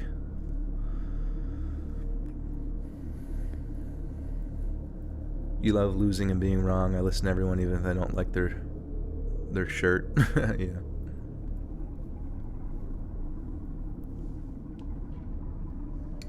Thanks to critical thinkers, science brought all those benefits to us. So, well, exactly. Like, I mean, like, yeah, that's honestly like the example that's always used because it's retrospective, right? It happened in the past. So, like, there was a time in which, like, the cultural structures were heavily based upon political control of the church, and the individuals who challenged perspectives on the church, you know, the old sort of meme is that they were hunted as witches and made to be bad, you know. But to sit there and act as if though, like, if you're going to sit there and believe that, you know, human psychology hasn't changed much in the past, like, 30,000 to 100,000 years, you have to also be under the interpretation that, like, witch hunting and, like, demonizing individuals to then go after them is still part of the human psychology, you know what I mean? So, like, if you fall into that category where you as a group are going after another group, you're no better than, you know, the power structures of the past that you yourself might hate on, you know what I mean? So it's like, just don't fall into those groups because I don't know, it can't be. What? What do you mean, what? Yeah, don't fall into tribalism. Tribalism is silly. Politics and religion are the worst infections that happen to humanity. It is strange when you think about how connected those ideas really are, because, you know, sometimes we sit there and think that, like, politics and religion are different in the manner in which they manifest their psychology within our mind, but it's the same thing. Like, if you legitimately take God out of the equation, it's really just how can I use a group of individuals and we as a team find a way to control other individuals or have the most control. It's all about control, you know, this desire, this underlying desire within humanity to control one another. And I think that's scary as shit that people are unable to recognize that they are just as capable of falling into those pitfalls as people before us, you know what I mean?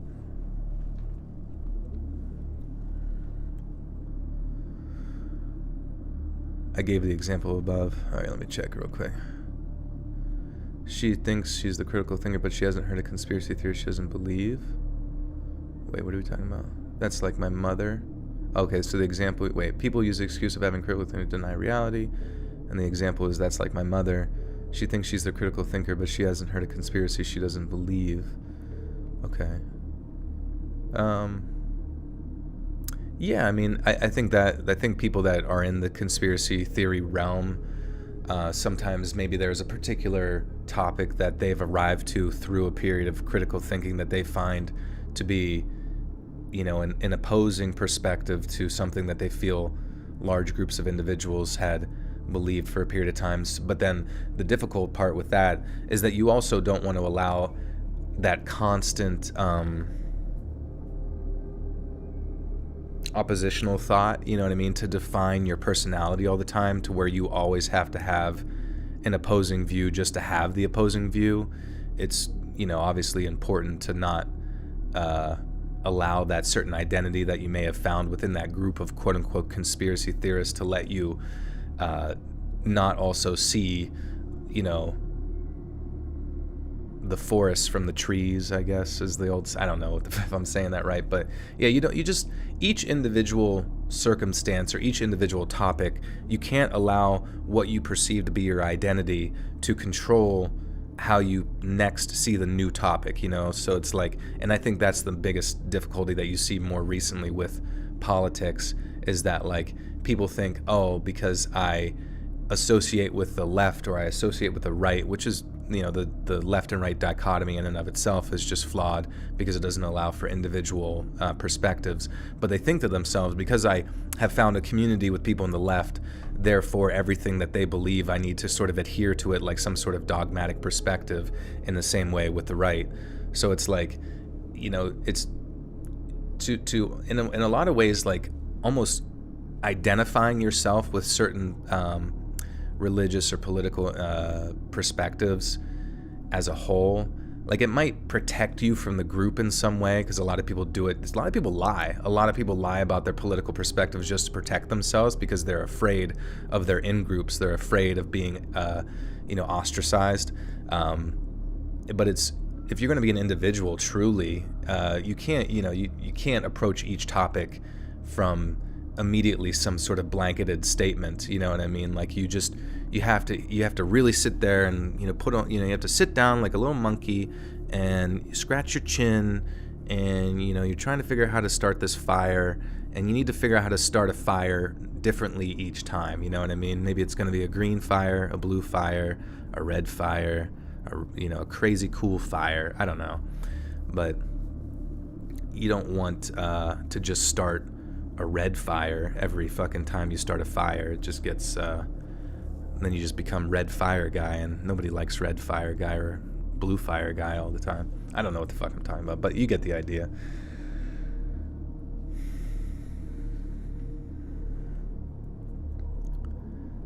I took tons of pictures, and I was so excited to go through all the pictures that God, I can't. I took tons of pictures, and I was so excited to go through all the pictures that evening when we got back to the cabin. That evening, Josh made burgers on the grill, and we sat on the patio drinking beer and eating burgers. I was going through my pictures from the day, and that's when I noticed two very strange and unusual things. In one of my photos, I could swear that I could see a person in the background that didn't belong to our group. I didn't mention it to my friends just yet, as I was really studying the photo myself. A few photos later, I noticed that Josh was in the background, and he appeared to be talking to someone that was just out of the frame of the camera.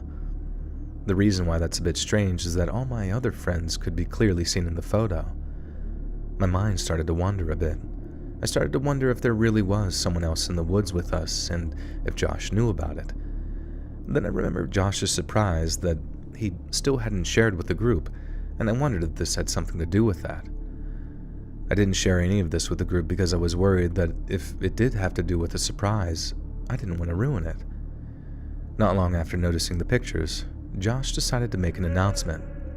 He walked to the center of the patio where we were all sitting and said, "Okay, my friends, it's been a great weekend so far, but it's not over. I have one more final surprise for everybody. We spent 4 years playing video games and D&D, and not experiencing life outside of our comfort zones. I thought, what better way and time to have a little... Kisbol Ramirez with the 2. Thank you. Hope I'm saying that right. Sorry. I thought, what better time to live a little than... Okay.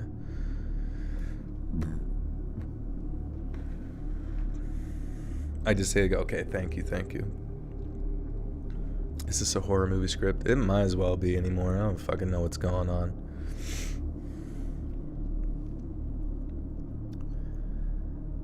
I thought, what better time to live a little than at this bachelor party? We all looked a bit confused and interested in what Josh was going to say. Martin, who was the one getting married soon, looked especially nervous.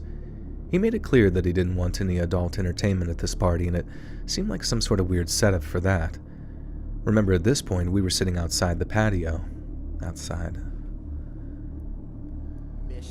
Remember, at this point, we were all sitting outside on the patio. Well, Josh opened up the back door to the cabin, and from the cabin emerged 2 very strange-looking men. Josh held up his hands in a presenting fashion and said, "Allow me to introduce Albert and Teddy. These are friends of mine, I suppose. Albert and Teddy are going to help us liven up this party a little bit." I looked around, and everybody seemed uncomfortable. These 2 guys didn't look friendly. They were old, significantly older than my friends. They both stood about 6 feet, and they both had thick, burly gray beards. Albert was wearing a camo hat and a red flannel, and Teddy was wearing a black hood tightly stretched over his head. Martin stood up and said, "Wait, who's Martin?" Oh, it's a different person. "Hey, Kisbel Ramirez, welcome to the Butter Sock Cult. You now have access to bonus content." Thank you, thank you.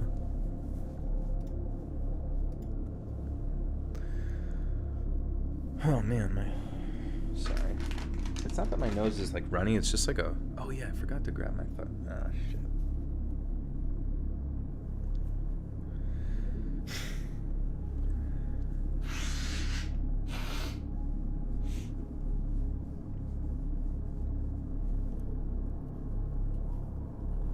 What's your favorite go-to snack? I guess just like eye of toad.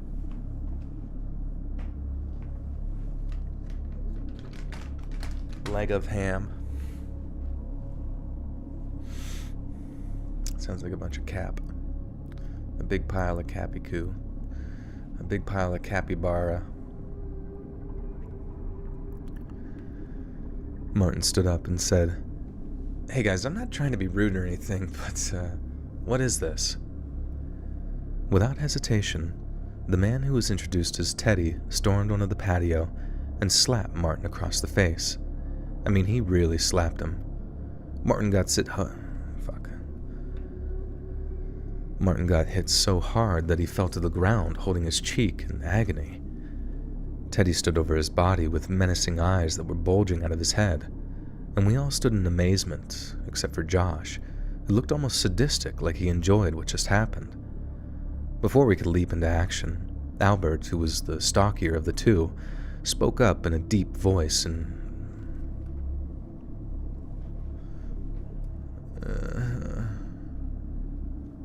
addicted to Afrin? What's Afrin? Do I watch any other narrators on YouTube or any other place? I don't know. I just don't really watch this kind of content since I make it all the time. I just, don't really have interest in it other than like just doing it.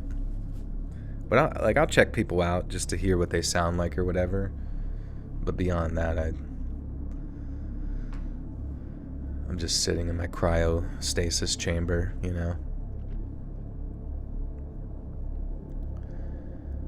Before we could leap into action, Albert, who was the stockier of the two, spoke up in his deep and rugged voice.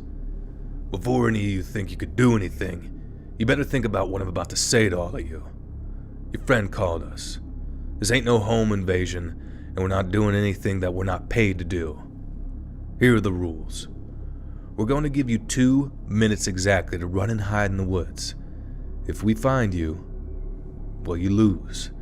If we can't find you in 2 hours, then you win, and we'll leave. Your friend Josh will remain here and radio me if one of you returns. That is an automatic disqualification, and you don't want that to happen." Martin was still rubbing his cheek and said, "Dude, I don't want any part of this. Josh, what the hell, man?" While Martin was looking at Josh, Teddy struck Martin again, and this time it was much harder. And this is where I became scared for my life. Martin rolled on the ground in pain. Albert then said, "Participate." Wait, which one's Albert? Jesus fucking Christ. Oh my god. Albert. This is a different person? Who was talking to... Oh, okay, so Albert's the one talking. Alright. We're having a good old-fashioned slapbox, homeless fights. Albert then said, "Participation is mandatory, and if you could fuck me, God. Participation is..." I hit my desk. These stories are nuts. What the fuck is going on? "Participation is mandatory, and if you decline, the consequences will be much worse than the baby slaps your friend just sustained. Does anyone else want to speak?" As he said that last line, he gripped the holster on his belt. We all looked at each other in utter disbelief at what was happening. "Oh, one last thing. My advice to all of you fine young men is don't let us find you. You won't like that outcome. And don't head towards the road. We got an entire group up there in case you decide you want to leave the game. On that note, your 2 minutes starts now." We all slowly started to move, and I helped Martin get to his feet. Teddy just stared at me while I was helping Martin. As we hesitantly made our way into the woods, Albert shouted from the porch, "You know, you might want to run because I don't think you're understanding the gravity of the situation." He then revealed that what he had hidden in his holster... This is so weird. Baby slaps. Those are just baby slaps. Grown men playing hide and slap.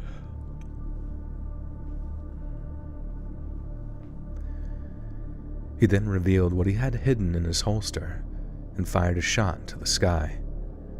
The loud reverberation made us all jump, and that was the catalyst that got us to run as fast as we could into the woods as the sun was setting over the Adirondack area. What they didn't account for was that I ran track in college and I was extremely fast. Even to this day, I run 10 miles every day. And we ran, and I told them to hide and be safe, and I was going to make a run to the road somehow. The trails on the land where the cabin was located were all well maintained, and thankfully, I had brought my drone with me. The day before, I used the drone to see the entire extended area and got some amazing photos, and as a result, I knew exactly where to run to try to find my way to the road. I doubted that these two insane individuals had backup miles down the road, and if they did, I was just going to have to take that chance.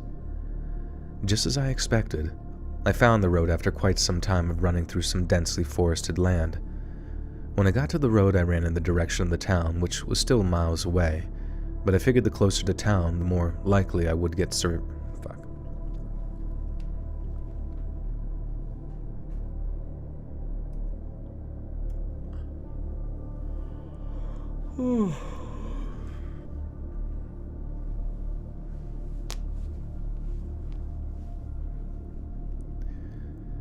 After only about 5 minutes of being on the road, I got service and I called the police and gave them all the information. They showed up quickly, and I stayed on the side of the road where I was just in case I needed my phone again. When the police showed up, there was no backup guys there, which I had expected was a bluff. Josh surrendered right away and gave them all his information on Albert and Teddy, which ended up all being fake information. Because of the potential severity of the situation, the police showed up with a bunch of reinforcements. The cops intently searched the woods, but never found Albert or Teddy. They did find all my friends unharmed, thankfully. Josh found these two maniacs on some shady corner of the internet and paid them to play the sadistic adult version of hide and seek. In his communications with Albert, they kept referring to it as a real-life version of The Most Dangerous Game, which is a story written by Richard Connell. When Josh was questioned why he did this, with no remorse, he responded, "I hate those guys, and I wanted them to suffer." It was hard to hear, and it was heartbreaking. Since that horrible night, I haven't seen any of my friends. I never attended Martin's wedding because I couldn't bring myself to fly back to New York. I know I was physically unharmed in this incident, but the mental anguish from that night still gives me night terrors.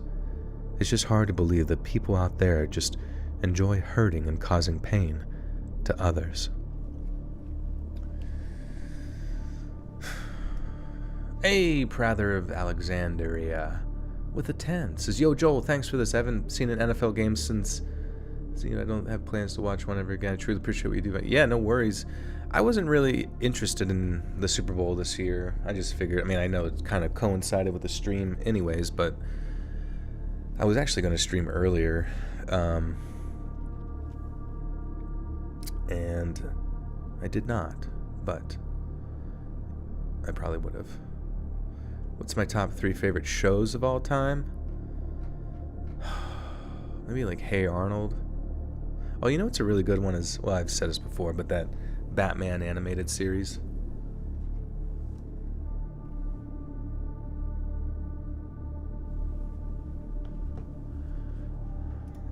Oh shit, Robin sent the thumbnail. Let's take a peek.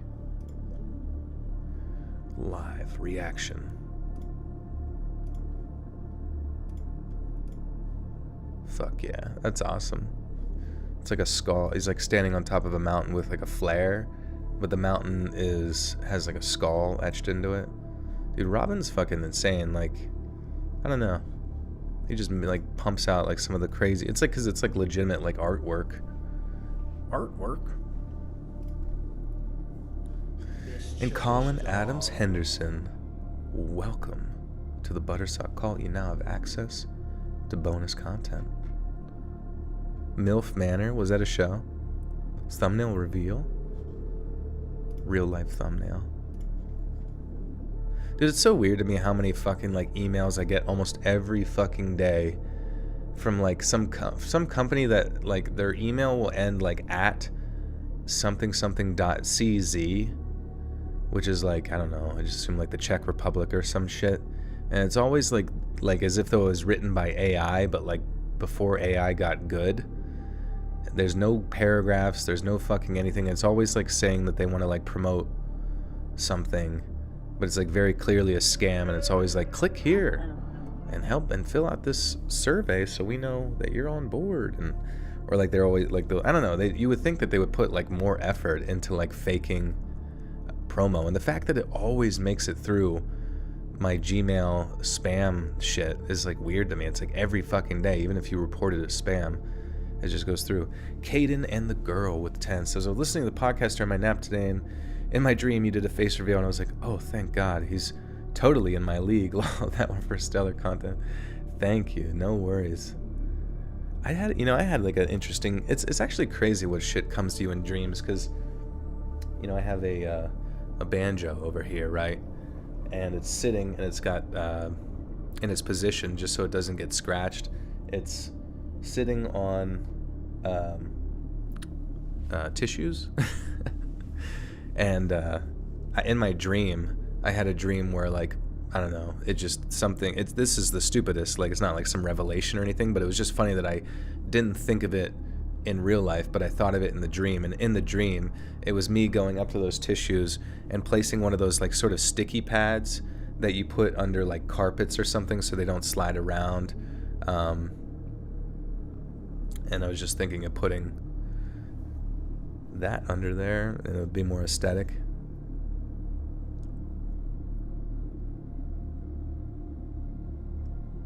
Dueling banjos next stream, yeah, let's do it. No, it's just I've accrued a lot of like random instruments where I have intentions to play them, and then I just never fucking do because I don't have the discipline to like sit and learn it. But my friends who came over and helped kind of reorganize the area, they saw all these instruments and they're like, yo, you need to put these on display. Yeah, home decor dreams, yeah, exactly. The most intense dreams you could possibly have. That's what your mama said.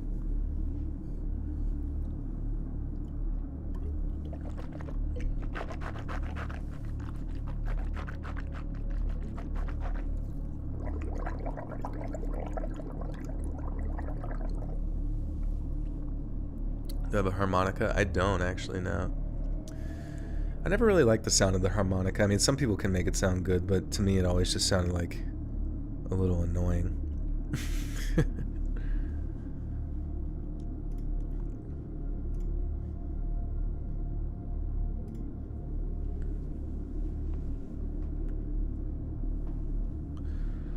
Alright, story number 4.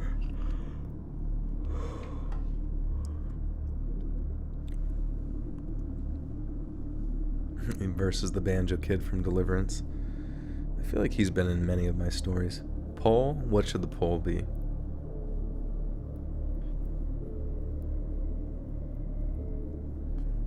More Glitch in the Matrix and urban legend stories? Yeah, definitely. I definitely wouldn't mind a good urban legend video, because that one I can actually have somebody like research the, you know, urban legends to kind of write it like true crime stuff.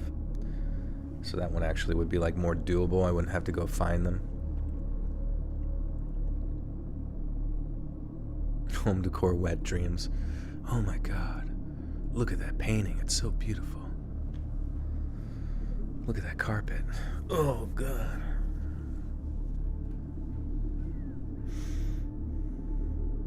Jorge, welcome back. I tried to sell my bass, but nobody around here needs a custom 5-string. Yeah, it's tough. Has anyone heard the new Linkin Park song? I saw that they released something with his vocals. Kind of interesting.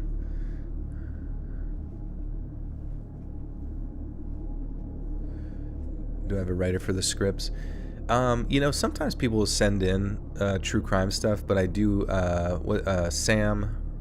Sam Riding, who helps me with the members only bonus content, he will help research true crime stories and stuff, because sometimes for stories for videos I don't have enough content to make a full video, so he'll kind of fill in where need be with those kind of things. And I like it too, because it kind of adds to the variety on the fucking channel and shit.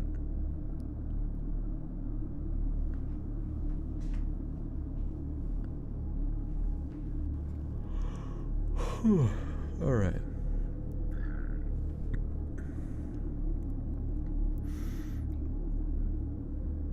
Have you ever... Oh, fuck. Have you ever liked somebody so much that you throw logic out the window? If you have, then you may have found yourself in a situation that you regretted. I found myself in one of these situations, and not only did I regret it, but I also left with one of the worst memories of my life, and I'm lucky to have gotten out without even more serious consequences. A couple of years ago, I finally started hanging out with a girl that I've always liked. She was a bartender at a restaurant that my friends and I often visited. Her name was Carla, and she was completely my type. She was covered in tattoos, red hair, and had the most beautiful piercing green eyes. For years, I would always tell my friends in an ironic way that I was in love with this girl. It became an inside joke with all of us. I never asked her out or anything along those lines, just always appeared friendly toward each other. She knew me by name because I was a regular, but that was the extent of our relationship. Eventually, we exchanged numbers, but not for the reason you may think. I am somewhat tech-savvy, so she called me to fix her computer one day. This was our relationship for many years, and I would say the better part of the decade. We'd talk at the bar, talk about her interests, and maybe a few times a year I would help her unclog her pipes. What? We'd talk at the bar, talk about our interests, and maybe a few times a year I would help her with her tech stuff. And then the year 2020 came, and the world shut down for the most part. I tried to take advantage of the time off to get stuff done that I was neglecting, but before long I missed human interaction, especially at the bar. I'm not sure what led me to do what I did next, but for some reason I decided to text Carla. This is what the text message from me said. "Hey, I know this is random, but how would you feel about hanging out for a little while? Nothing weird, just miss our conversations, lol." Then I ended the text with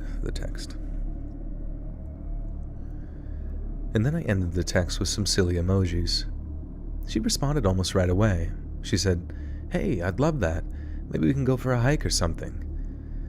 For the first time since I was a young kid, I felt butterflies. Sure, it was a joke about how I felt about this girl, but deep down I really did have some sort of feelings for her. If she would have said jump, I would respond with how high. We texted for a little while and then went on a short hike in our hometown, nothing too crazy. It was surreal to see Carla out of her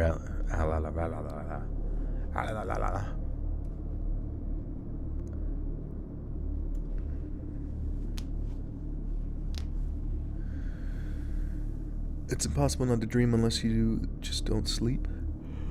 What? What are you talking about? The author needs to grow a pair and ask her out. Yeah. Yeah, what are some things that you guys do when someone likes you? Maybe they have like a little... Or no. Okay, yeah, here's the question. What are some things that you guys do that if you like someone, what do you do to sort of indicate to them that they should ask you out? Like, what are some, like, telltale... Do you just go ahead and ask them out right out the gate, or ask them to do something, or do you just try to, like, every time they talk to you, like, is it like a body language thing for you? Kidnap them. Good, yeah. Get right to it.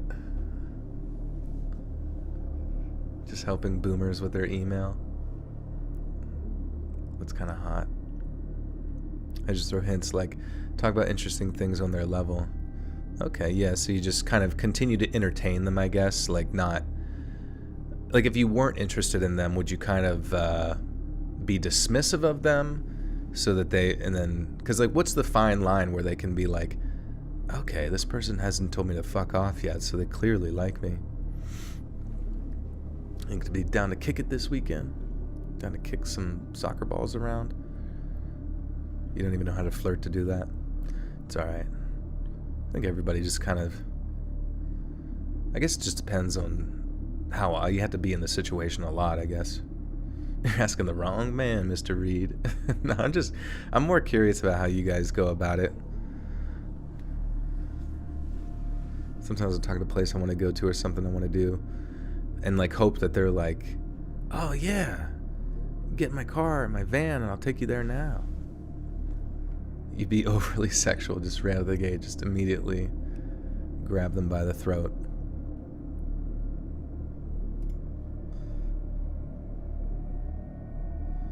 You feel bad for straight guys. Women are so hard to read. It is a bit of a... You have to be a bit of a cipher. You have to have a certain IQ to understand and decipher their language.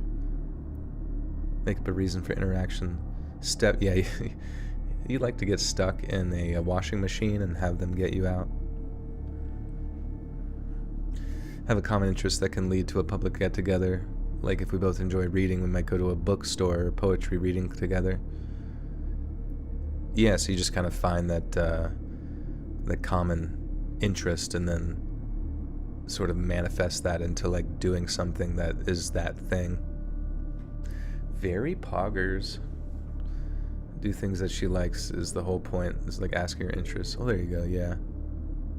Okay, so yeah, it falls back on like, if you present your likes and that kind of thing, it's... They know where to find you.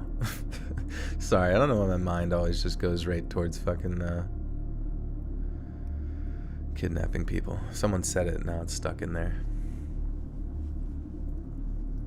Doing liked hobbies. Nice. I just remember, like, I asked this girl out who, because my buddy worked at a bar, and I, like, asked her out, and it was just, like, it was so weird. It was, like, we were chatting, things went well, and, you know, she mentioned about, like, doing, you know, hiking and trail running and that kind of thing. I was like, oh, sick. Like, because, you know, I enjoy going on a fucking hike, because it's just nice to, like, do that and, like, talk. But it was just so weird, like, whenever we went out for the fucking hike and shit, it was just, like, she was just had nothing to say. Not a single fucking thing. Like, no matter how much shit I would say, it was like she just would not budge on, like, letting it, you know, go anywhere. I don't know, it was so odd. It was like the hardest thing ever, where I'm just like, we're out in the middle of the fucking woods. Thanks for trusting me and not, you know, stuffing you in a tree or something. That's very kind of you. But like, she wants to enjoy the woods. Yeah, exactly. I should have just I should have just took the hint and just been her bodyguard out there. Much people don't conversate when hiking. You know, it's just weird because it was like, that was kind of like her, you know, it was like a mutual idea. I don't fucking know.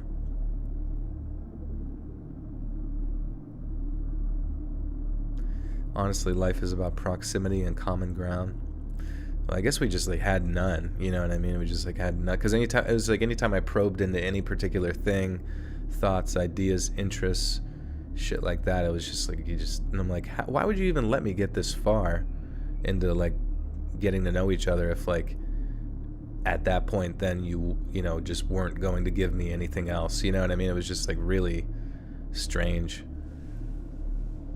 I don't know if it was like a regret thing where like, well, I just got to go through with this and I won't give too much and then I can move on with my life, but it just like there was no indicator in my mind where I'm like, yeah, I should definitely ask for a fucking second date. It's just like I didn't even ask for one because I'm just like, this is not even fun at all. I don't even understand.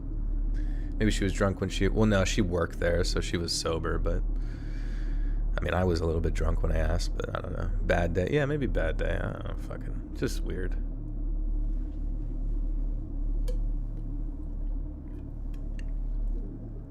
She probably didn't know how to say no to the date. Yeah, I guess so. It was just like the body language and shit. Like it was like kind of seemed like a mutual sort of. Not, I don't know. It's whatever. Just strange. She knew you were a Gemini. I know. Very dangerous. Dangerous star sign.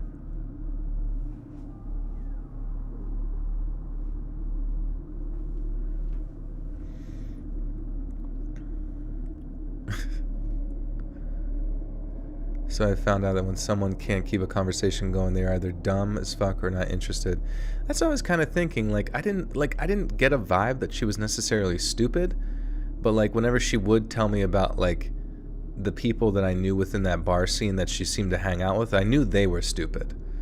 I knew that they were the least interesting people ever, very superficial, very whatever. And maybe she was just like somebody who kind of like goes along with the most generic like shit of all time, and that's that be it. You know what I mean? It was just because it was just strange, like whenever you'd like ask questions and she would actually actually say shit of just like I don't know, I just never think about that stuff. And it's just like, what? You never contemplated it once?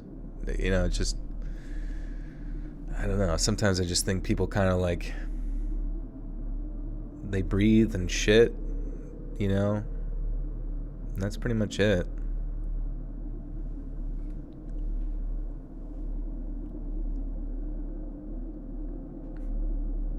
Just no inner monologue.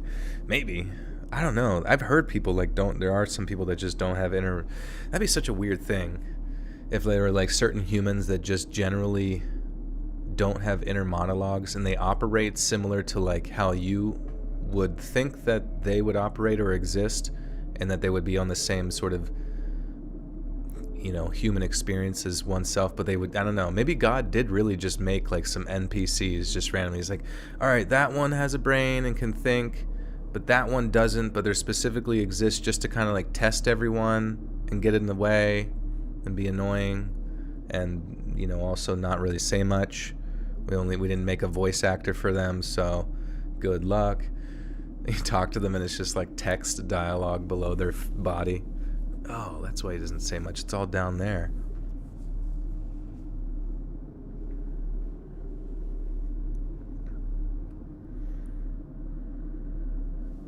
Oh, Pradeep is nipping at my toes. What are you doing? He's like sprawled out. What a boy. What a good little boy.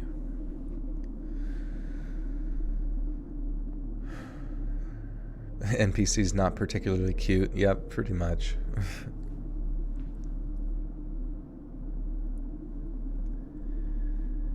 It was surreal to see Carla out of her element. To be with her alone and actually have conversations that are... God damn. I just keep feeling like... It's like in the back of my throat, up in the sort of nasal nose, it just feels like... Still fucking cloggied.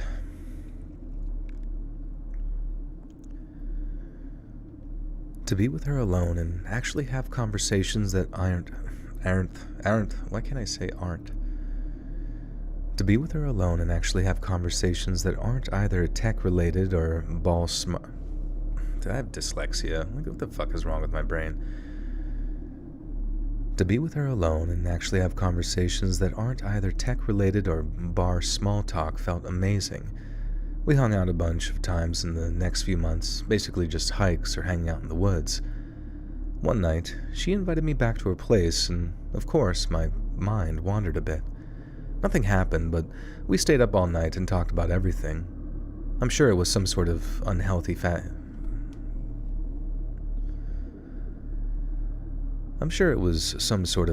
infatuation, but at the time I felt like I loved this girl, and I know how that sounds, but the heart is weak sometimes.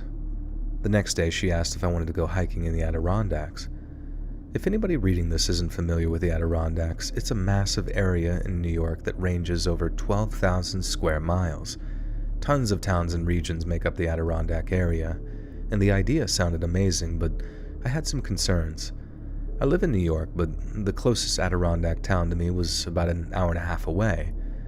By the time we drove up there, hiked wherever she wanted, and drove home, it would be extremely late. Carla, however, wasn't worried. She said that one of her good friends has a small cabin up that way, and we could stay there for the night. And this is where my heart exploded. No red flags at all. I was more intrigued at the prospect of staying overnight at a cabin with Carla. My mind was racing, wondering if she felt a certain way towards me, or if I was truly implanted in the friend zone. We made our way to the small town. I asked if we could,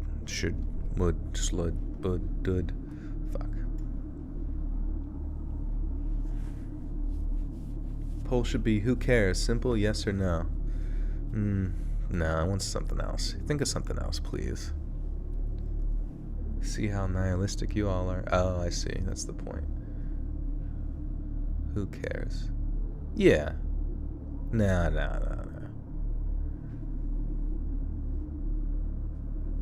The author's heart exploded, yet somehow they wrote this story. Now Pradeep's just... it's so funny, he's like just right behind me, but just like crouched, just chilling. What are you doing? Sweet baby.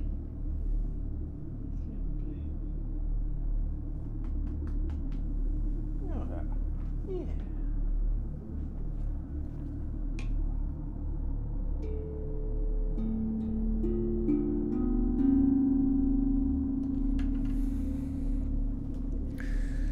When Pradeep enters the room, we have to play that tone. How many kitties do I have? Just the one. Just my neighbor, Pradeep. My neighbor, Pradeepio.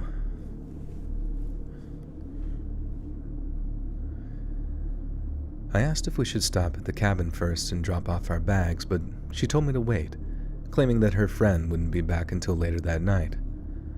I drove, and she guided me to an area that didn't appear on any of the map guides. I pulled over on the side of the road, and she told me that this is where we needed to hike. She told me that this is where all the real action happens, and we don't want to hike the trails that everyone else hikes. I just shrugged and just went along with her because I had no reason not to trust her. The first stretch of the hike was tough. It wasn't any type of designated trail, so the wooded area was miserable to traverse. Eventually, we made it to a cliffside, and you could see nothing but trees and mountains. It was beautiful. I was taking in the beauty of my surroundings, and when I turned around, Carla kissed me.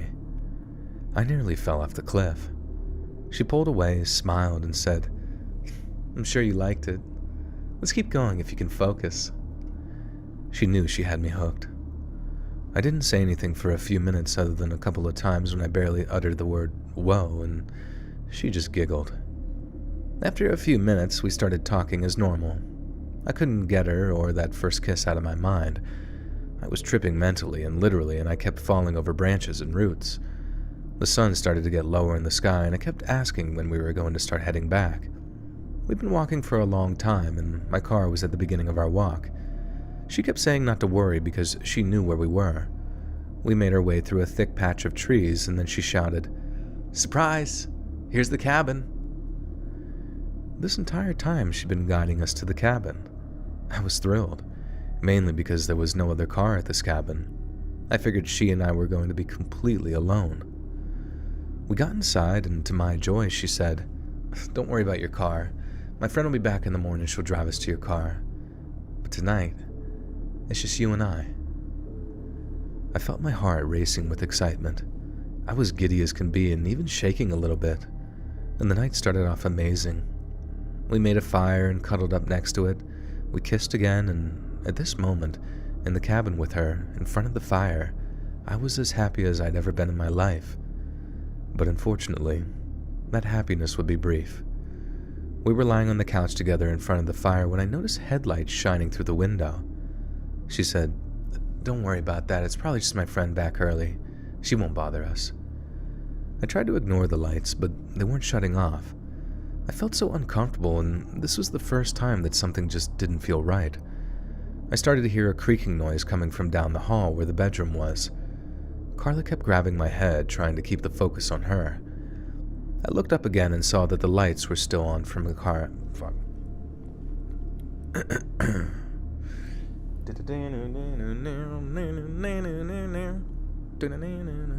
Poll, does Ant-Man live or die? I don't know. Aren't they making a new Ant-Man? Poll, girl makes the move, guy makes the move regarding asking out who on the... Well, we already know it's usually... Well, I don't know. Well, I don't know. Well, I don't know. Rant man.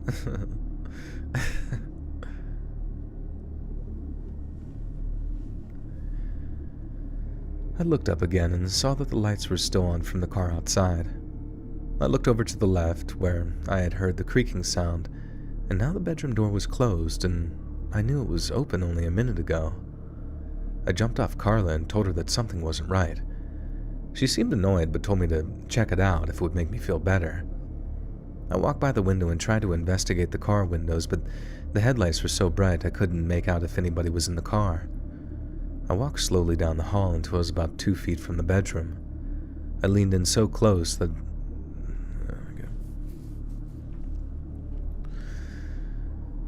I leaned in so close to see if I could focus on my hearing. I leaned in close to see if I could focus on my hearing.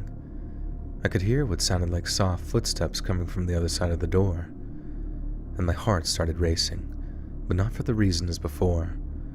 I slowly grabbed the doorknob and opened it, and I felt a wave of relief as I scanned the room. It seemed to be empty. This was a legitimate wood cabin, so it probably did make all kinds of creaks and noises. As I was about to turn and walk back to Carla, I noticed one thing. My bag from our hike was open, and it looked like it had been gone through. I bent over to examine the bag, and at that moment, the closet door flung open, and 2 people ran out and smashed me in the head with what I think was some sort of stick or cane. But whatever it was, it had cut me because I felt a small amount of blood trickle from my forehead. I screamed in pain out of instinct, and Carla ran in. I was terrified that Carla was in danger. I rushed to my feet as quick as I could, even though I was disoriented from the headshot. Carla wasn't scared at all. Instead of screaming, she looked at my attackers and said, "Hey, beautiful." One of the attackers went over to Carla and gave her a very long, loving embrace. And this is when I noticed the 2 attackers.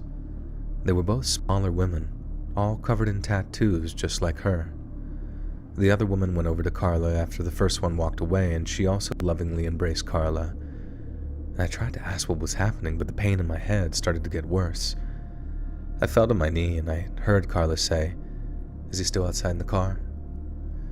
One of the girls must have nodded, because then Carla followed up by saying, "Okay, let's tell him and take care of this." I started to get an even worse feeling than I already had. One of the girls left the room and must have opened the front door because I heard her shout.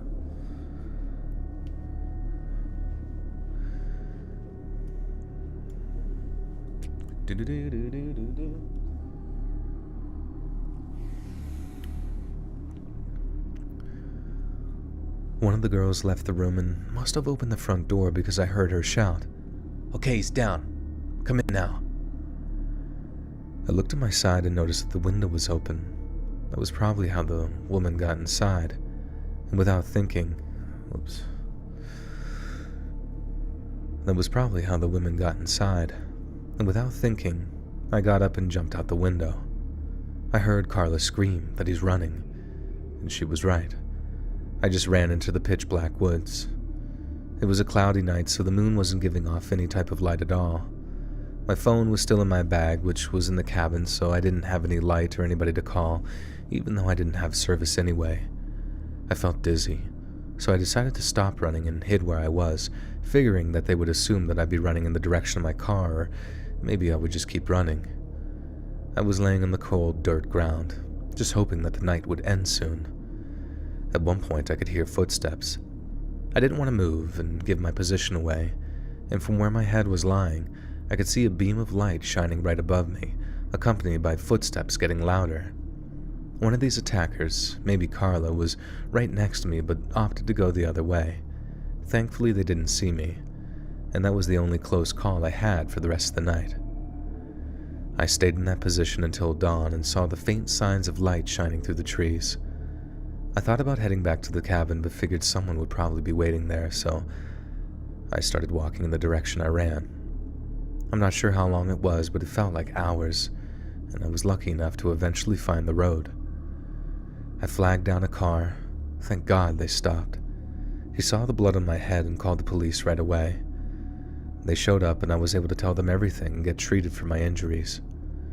I told them about Carla and gave them the best descriptions I could as to what her friends looked like.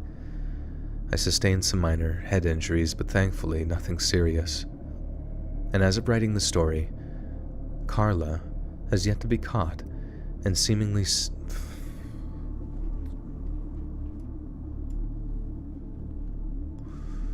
Luz Orozco. I'm feeling good. I feel good. Da-na-na-na-na-na. Knew that I would now. Speaking of Seinfeld, I wonder if anybody here watched Nothing Forever on Twitch. It's an AI-generated sitcom graphics and sound and dialogue was made. You know, I did see some funny clips from that. How it was like starting to just like how sometimes they'd be talking and it would just like, I don't know, they would start walking into the ceiling and shit. It looked interesting. It does make you wonder at what point, like when, I don't know, entire like AI animated shows will just start propping up. You can just type in the chat GDP and it just makes you a fucking full scale Bleach anime called Bleach Butthole X Vampire. As of writing the story, Carla has yet to be caught and seemingly fell off the face of the earth. Nobody in my town has seen her since the bar shut down at the beginning of 2020, and I don't know who was in that car that night, and more importantly, I have no idea what they intended. Friends that are familiar with the Adirondacks told me that I'm extremely lucky that I made it to the road because I could have easily wandered in another direction and had been walking in nothing but forests until I either died or were attacked by an animal or something. I still can't believe that the police can't find this Carla, even with all the information I was able to give them. This may be the last time I listen to my heart, and more importantly, the last time I visit the Adirondacks.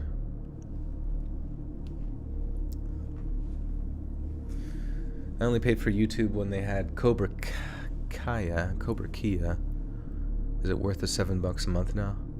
What, you mean Netflix or YouTube?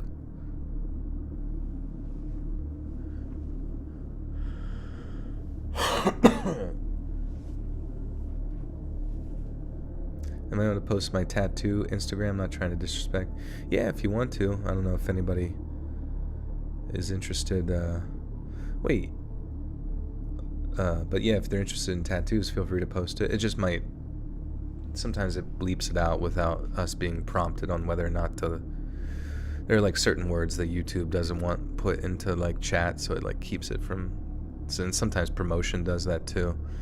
It just like auto filters.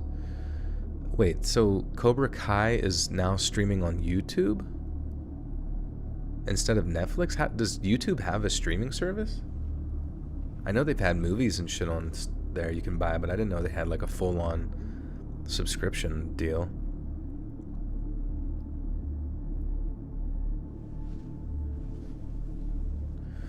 Luz Orozco, welcome to the Butter Sock Cult. You now have access to bonus content. Thank you. Good to see you. YouTube TV, I think. Interesting. Yeah, YouTube TV was something that like I just have not kept up with. I literally know nothing about it. I know that there was like sports shit on it or something, but I had no idea they had a bunch of. It was like its own streaming service and whatnot.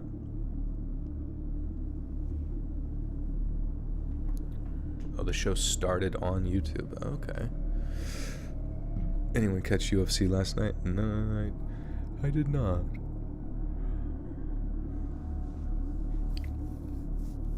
Is Cobra Kai even remotely entertaining? I don't know, I heard it was good. I heard it was just kind of like a campy 80s situation.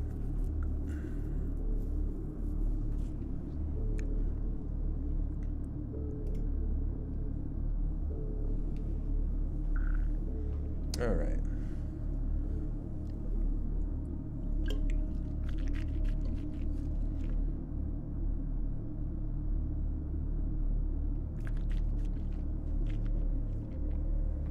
What's everyone doing for V-Day? Oh yeah, tomorrow's Valentine's Day.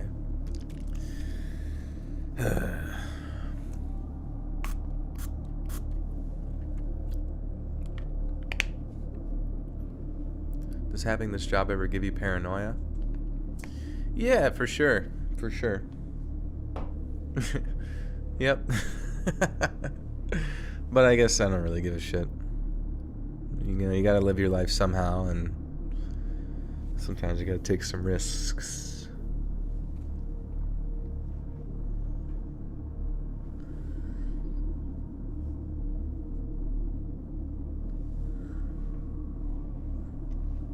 Cobra Kai is the continuation of the Karate Kid movie. Okay. Oh, Kenny versus Spenny. Oh my god, I forgot about that show. That's a long time ago. Has telling me all these stories made you not trust anyone? Not really, because even prior to reading all these stories, I never really had bad interactions with other human beings, and usually all of the fucking stories where the red flags are popping out to people, you know, I don't know, if some guy's being creepy, but there's a lot of stories, especially on Reddit, where a guy is being creepy, and for some reason the girl continues to give him the benefit of the doubt for some reason, or continues to talk to him even though he's progressively just being weird or bad. I never really understood that. I almost feel like it's almost like they want something to happen just to have a fucking story to post on Reddit. But yeah, for my own personal life, I just never really had, if I recognize somebody as a weirdo, I'm pretty good at knowing all right, that's a weirdo. Stay away from weirdo.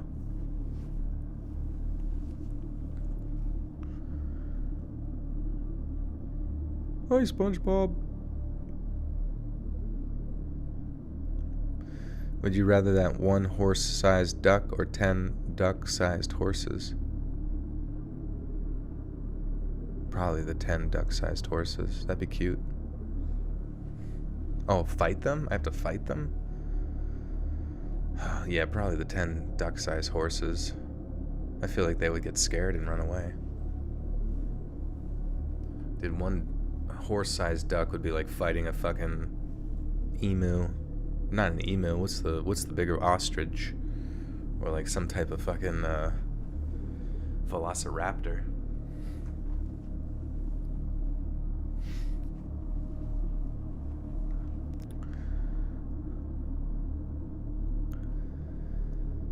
I apologize in advance for the long story, and I'll do my best to try and explain this horrible night the best I can. I'm from a small town in New York where not much happens.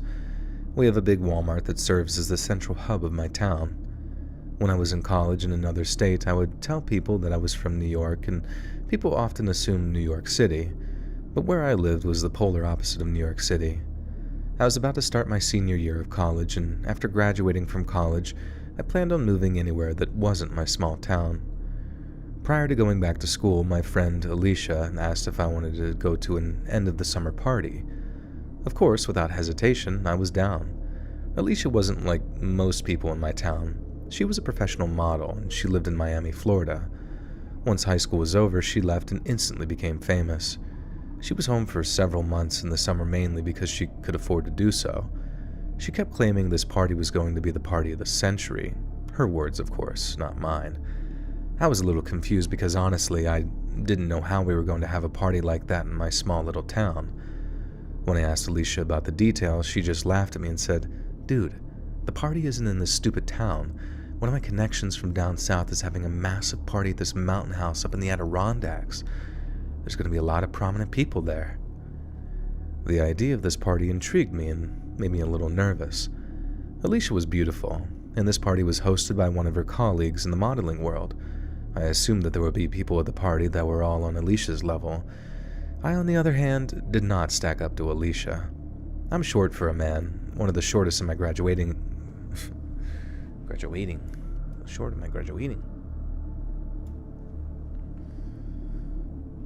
What would you guys name your YouTube channels if you could do a YouTube channel? Short Kings.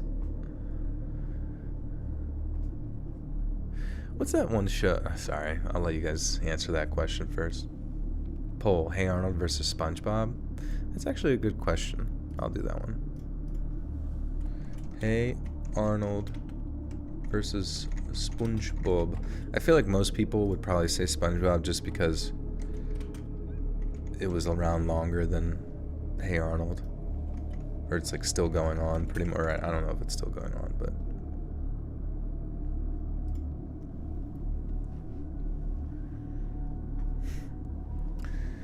Epic Gaming Shorts, Mr. YouTube, you name it SpongeBob. Alright, the poll is up. I had a YouTube channel for a minute, Stuff on My Rabbit. It was called Stuff on My Rabbit, or Stuffing My Rabbit. Stuffing My Rabbit's Little Lucky Foot. Featuring Leslie.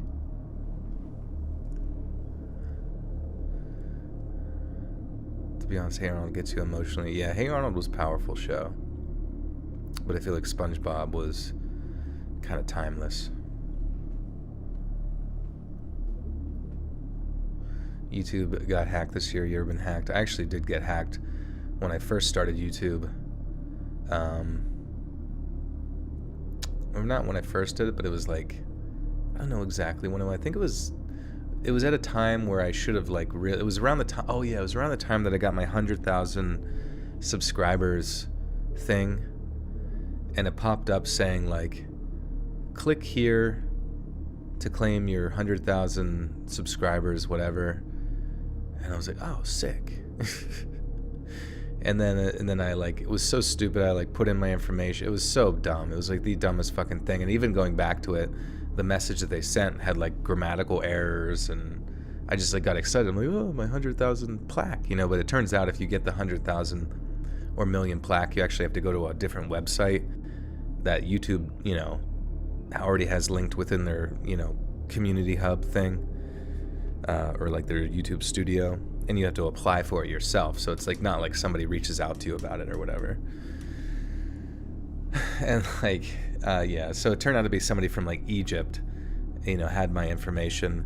And I was fortunate because what they were going to try to do is like link my AdSense, which is how you like make money on YouTube, over to their bank account in Egypt.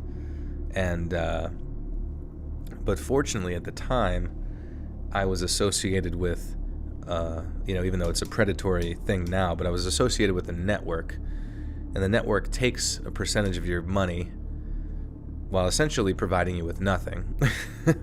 But back then I thought they were going to get me like brand deals and fucking, you know, voiceover gigs and all this shit. I thought it was going to be cool. It turned out to be a bunch of parasites, so don't do that if you ever get... I don't even think YouTube allows you to be part of a network anymore, but anyways, because my AdSense was connected to that network,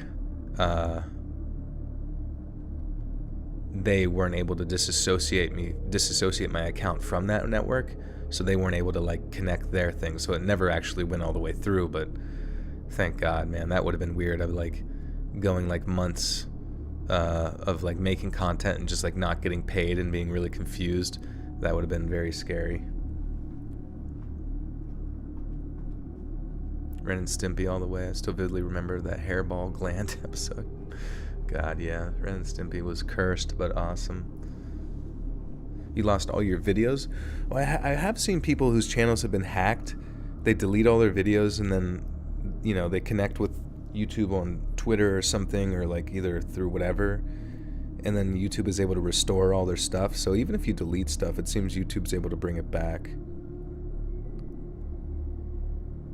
You got a paid bit from ads on a Tumblr page. That's cool.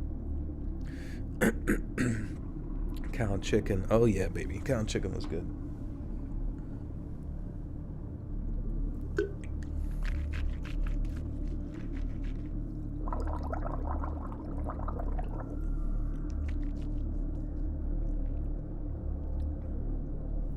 Happy, happy, joy, joy.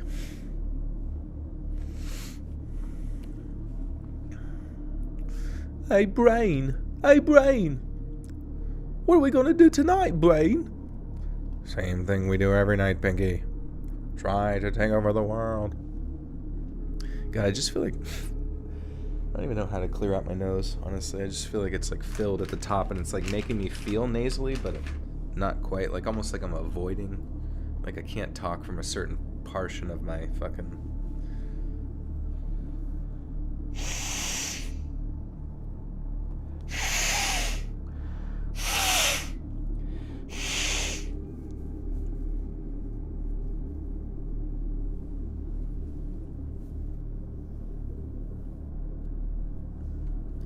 Full of snot, yeah. Full of shit, I'm full of snot, full of everything. And here I watched Death Clock, Metalocalypse. Yeah, Metalocalypse, what? Yeah, actually, I never really watched that show. I heard it was good, though. Stupid dog. You make me look bad. Muriel.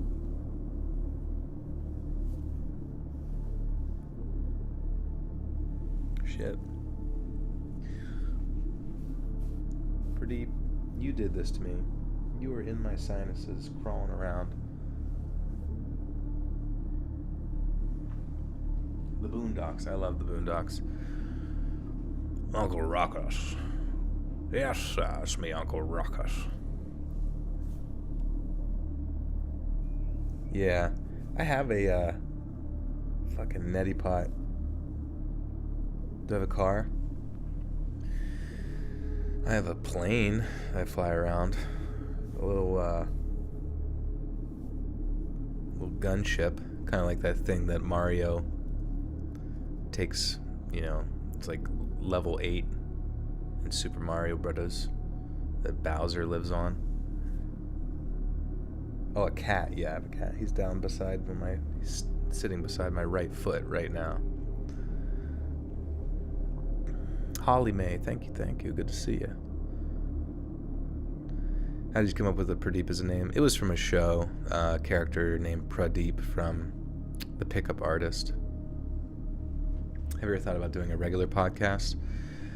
I thought about it. I just don't really have a lot of time, you know. I guess it wouldn't be too hard to do. You just get on for an hour and just bullshit about something.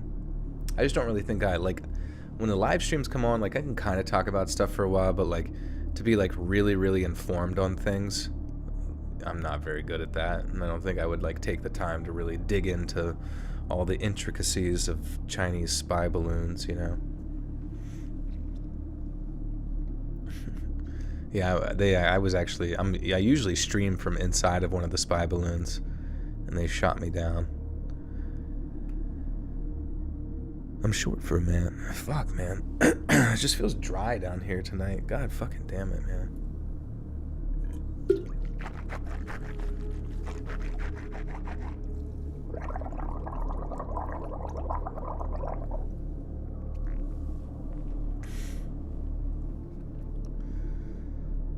You could talk about the realities of being a voiceover.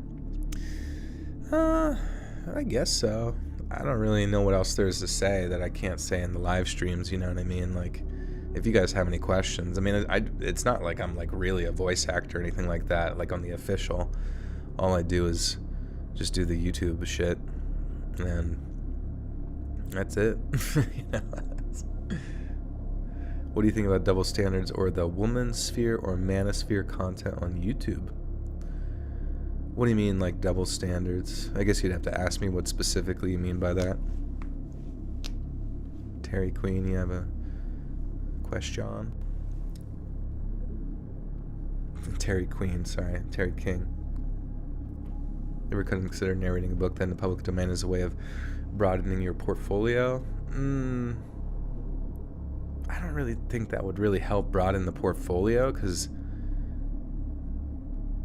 I mean, I guess if that would equal like 1 credit or something of that nature, but that just seems like that would take a lot of time, you know, and I don't know what gain I would really get from it, you know what I mean? Not even that's a good idea if that's what you meant by kind of getting like a more professional situation.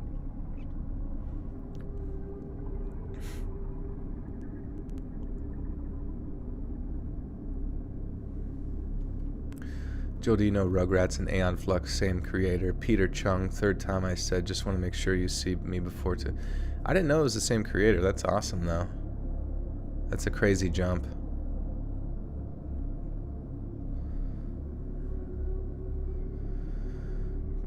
Wait, what about NPC? Oh, what does NPC stand for? Oh, word. Yeah, no worries. Yeah, it's from like video games and stuff. It would be like this NPC, and it's just like a random, non-playable character, like a character in the environment, and then that kind of evolved into people calling other people in real life non-playable characters. Because if you ever play like Grand Theft Auto or something, you come across like an NPC who's like, "Hey, look out, asshole! I'm trying to get to my optometrist appointment, and I feel like I might have a bit of diarrhea coming on because of you." And you should look up NPC meme compilate. Those are so funny because they'll play the stuff from like Skyrim music, and just all the dialogue from that's just, it's so fucking funny.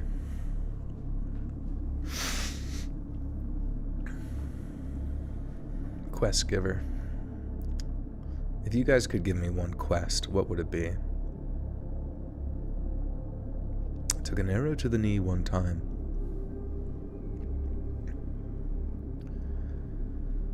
I'm short for a man, one of the shortest in my graduating class. I don't stack up to the normal objective standards for beauty in men, and for years, people have always made jokes as to why Alicia even wastes her time with me, considering how I look and how she looks, and the answer is that she's an amazing person. We've been friends since 2nd grade, and she's family to me now. She doesn't see me as an awkward-looking man, and I respect her so much for that, but she also doesn't realize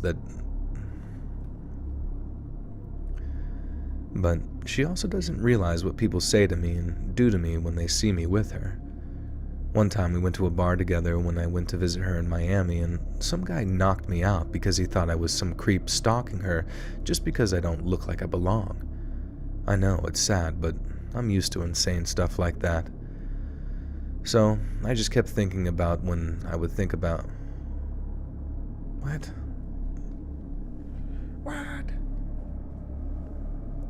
Sweet Rose. So all I kept thinking about when I would think about the part... Okay. God. Why do short men assume they look awkward? I guess just because the beauty standard concepts, like people, it's the same thing like whenever a girl might think that she's ugly because of certain beauty standards, but like she's probably beautiful, you know what I mean? Just insecurities that are built up from like the repetitious nature of hearing stuff in the media or social media or whatever the fuck, when it probably is not true. Do I believe most of the stories I find?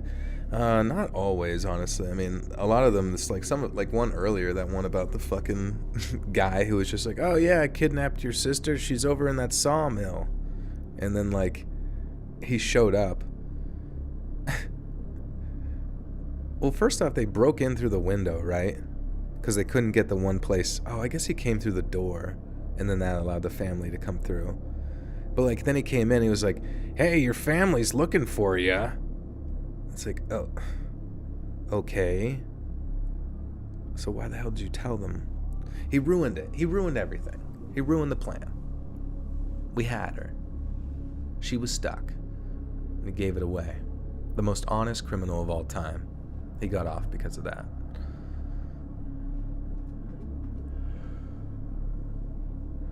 As representative of the coalition, basically, if you aren't 6 foot, you aren't anything. Well, my one buddy, he was like 6'2", like I'm 5'10", he was 6'2", and it really does make a difference, 4 inches of height difference, like, and he did do modeling for a little while, even though, like, the modeling system that he was in he kind of got, in my mind, I'm not to talk down to him or anything, but he kind of got screwed because, like,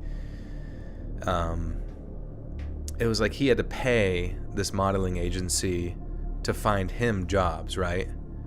So he would pay like $5,000 every half a year or something to like, for them to go find him jobs.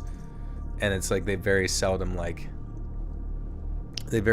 did not find him as many jobs as you would like, you know. So any like stupid fucking company that sits there and says like, we'll go get you jobs, but you have to pay us first, like that's a fucking scam, you know what I mean? Like the only way a company should ever take anything from you is if they get you a job, you know what I mean?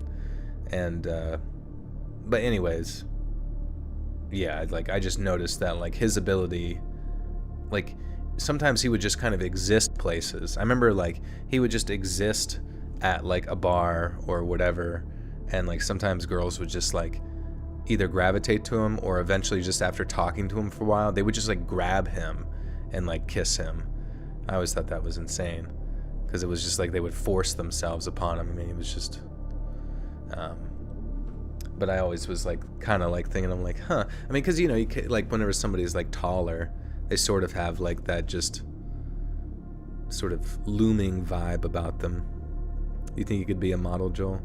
I remember like it was really funny. It was really uncomfortable, but it was like my buddy's like stepdad, who had gone to jail. Let me point that out. He had gone to jail, and well, all right, not to talk shit on him or anything like that, because he was a decent person. He just did some stupid shit, but I just remember like talking to him, and I remember him just being like, you know, Joel, you could, you know, he always doing modeling shit, but like you got the look, man.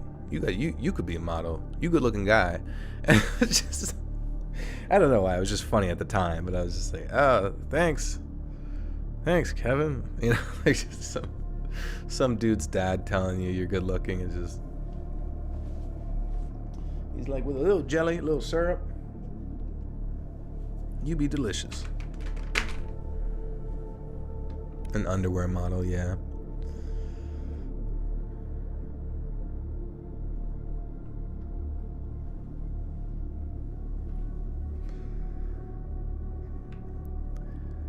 So, all I kept thinking about when I would think about the party was, are the people there going to judge me for being there with Alicia? I wrestled with the idea for a while, but ultimately I decided to go because I'd never been to the Adirondack area before. We lived about 2 hours away from where the party was being held. She showed me pictures of the house on Facebook, and it looked incredible. It had a huge wraparound porch in the back that overlooked a small lake. The house was way up in the mountains and surrounded by trees. The deck had a bar, tables, and a hot tub. The pictures made it look like it was big enough to fit 20 to 30 people on this back deck. The inside of the house was gigantic. It looked like it had those cathedral ceilings and windows that overlooked the lake. If I was hesitant to go before, after looking at the pictures, I was for sure down to go now. The night finally came, and we made our way to the Adirondack house. The drive itself was scary enough, and about an hour into the drive, we got into the mountainy area, and once we got off our exit, it was pitch black and the GPS service was hit or miss. There were no lights anywhere, and it was just a narrow road with houses every 100 yards. We found the street eventually, and it was just a long road of nothing but trees and dirt. We finally came across the house at the end of the road, and wow is all I can say. The house was infinitely more beautiful than the pictures could ever show. It was massive on the inside, like something out of Lord of the Rings or something. We parked, and I was immediately intimidated. There was a ton of cars there, and the house looked like it was alive because of all the lights and music coming out of it. It was loud techno or some type of synth, and lots of purple, pink, and blue neon lights dancing to the beats of the music. We approached, and Alicia went right in and started dancing immediately. I never understood how she could just walk into a party or bar and just talk to anyone and act like she knows everybody. I stood there awkwardly, still in awe of this house. I made my way to the back deck and stared at the moon. I would like to tell you it was peaceful, but it was just as loud out there. People everywhere, drinking, smoking, jumping in the hot tub, dancing, you name it. I was completely lost and just so fuck.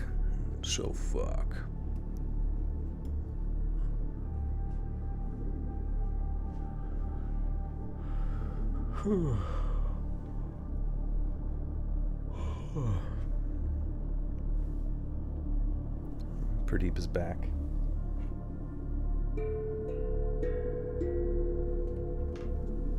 It'd be funny if he came in and, like, started hitting the drums.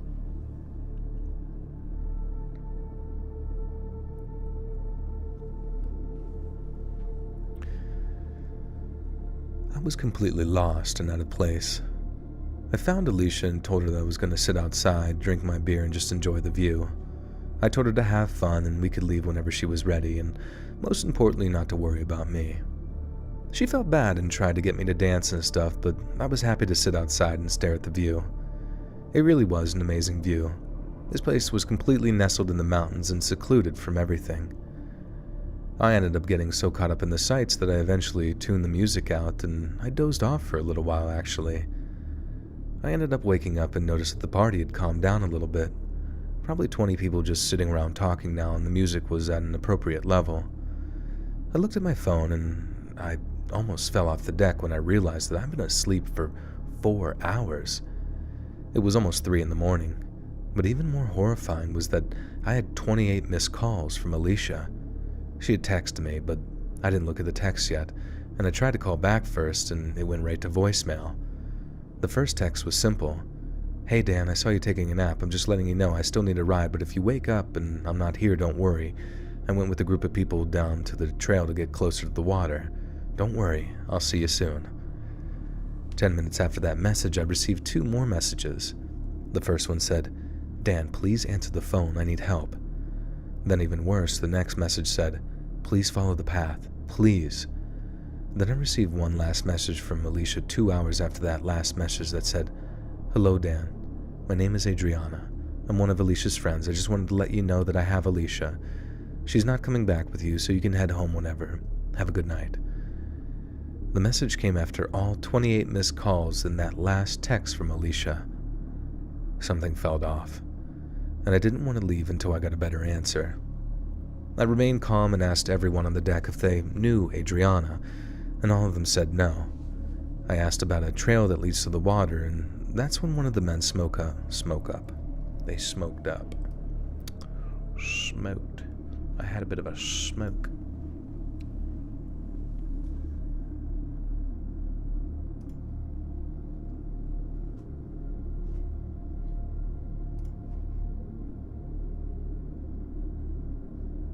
Does Pretty wear a collar? No. I've had one on him before, but he hates it. And to be honest, I feel like it looks a little weird to me when I see him with a collar on. It just kind of throws off like his majestic aesthetic.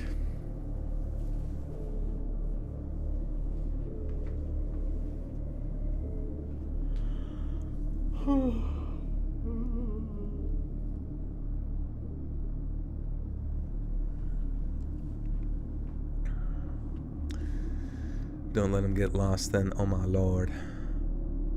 Okay, I'll do my best. He doesn't leave the house though. He just goes to Dunkin' Donuts. That's pretty much it. If he isn't microchipped. Okay. I have a microchip in his skull. It makes him 3 times smarter than most cats. It's like a Neuralink, but it enables him to open doors. I asked about the trail that leads to the water, and that's when one of the men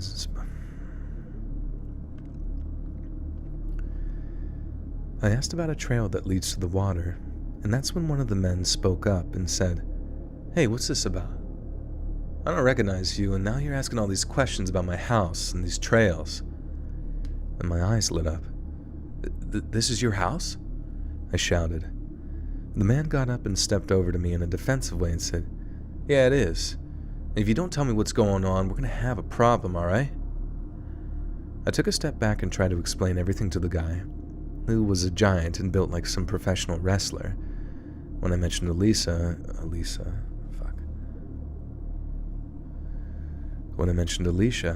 he instantly perked up.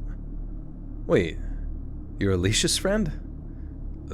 Tell me again what happened." God, that sounded so fucking bad. God damn it. "Wait, you're Alicia's friend? Well, tell me again what happened." Once he realized what was going on, he looked tense and nervous, and I was terrified that something was wrong. We made our way down the trail that led to the water. It took about 10 minutes for us to... Do you get nosebleeds?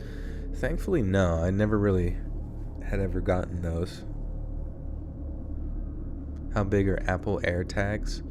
I don't know. Are you trying to track somebody? What's going on with that? Or are you going to put on your cat's collar? That'd be kind of a good idea.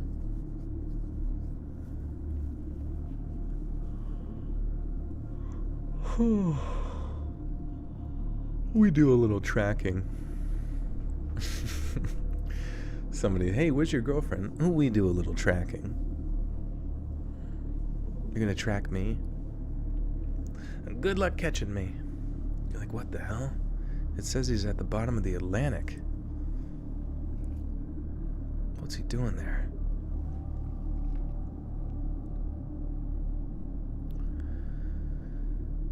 We made our way down the trail that led to the water. It took about 10 minutes for us two to get down. I felt sick when I saw the scene at the shoreline. It looked like some sort of struggle had taken place. The dirt was all kicked up and there were broken bottles laying around. There were flip-flops and shoes and what looked like blood, but it was dark so I couldn't be sure. We started to shout her name, and from the woods, a skinny woman appeared. She was smiling and looked all too calm. "Can I help you, fine gentlemen?" she said with a haunting grin on her face. The man who owned the house, whose name I still don't know, said, "Yeah, we're looking for a friend, Alicia. I don't want to know who made this mess down here." The woman giggled and ran back into the woods. He started after her, and as soon as he got to the tree line, I heard one of the most unnerving sounds I'd ever heard.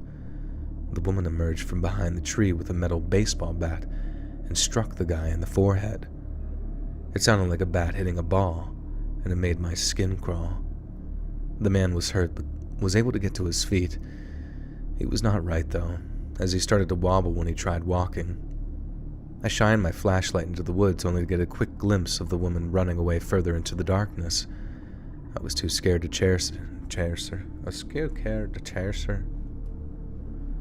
Dude, all these stories are just like 0 to 100.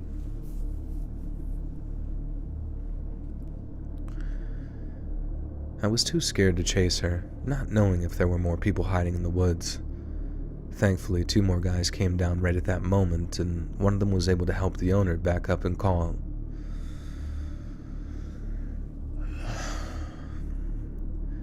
Thankfully, 2 more guys came down right at this moment, and one of them was able to help the owner back up and call for him to get some medical attention as well as the authorities and let them know what was happening here.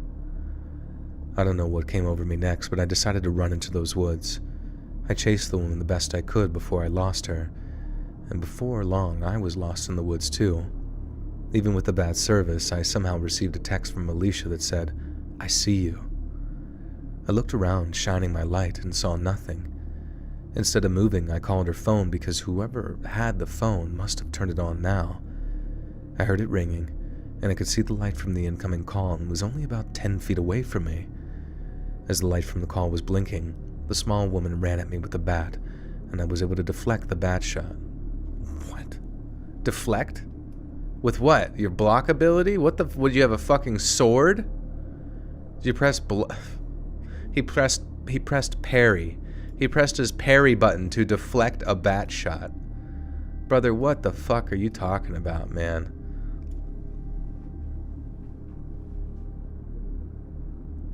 Oh my god. I'm just gonna say dodge. Like, deflect? Yeah, he used his, like, his lasso of truth. Yeah, I flipped over the top of the guy.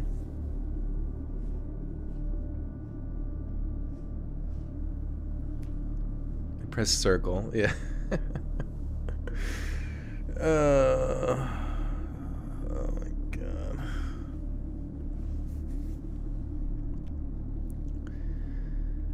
As the light from the call was blinking, the small woman ran at me with the bat. Thankfully, I was able to move out of the way, and luck was on my side as well because she dropped the phone when she tried to strike me. Without thinking, I picked up the phone and ran as fast as I could out of those woods. The other man was still there waiting for me, and we could hear multiple footsteps in the woods running. We ran back to the house and locked the doors, figuring that the police would be there at any moment. I looked back at some of the texts on the phone, and the conversation before mine was with a contact, all one word that was named... What? Oh my God. I looked back at some of the texts on the phone, and the conversation before mine was with a contact. Alright. Do I like Evil Dead? Yeah, Evil Dead was a good movies. David De La Rosa with a 1. It was like a quick time event. Yeah! Yeah! Stop right there.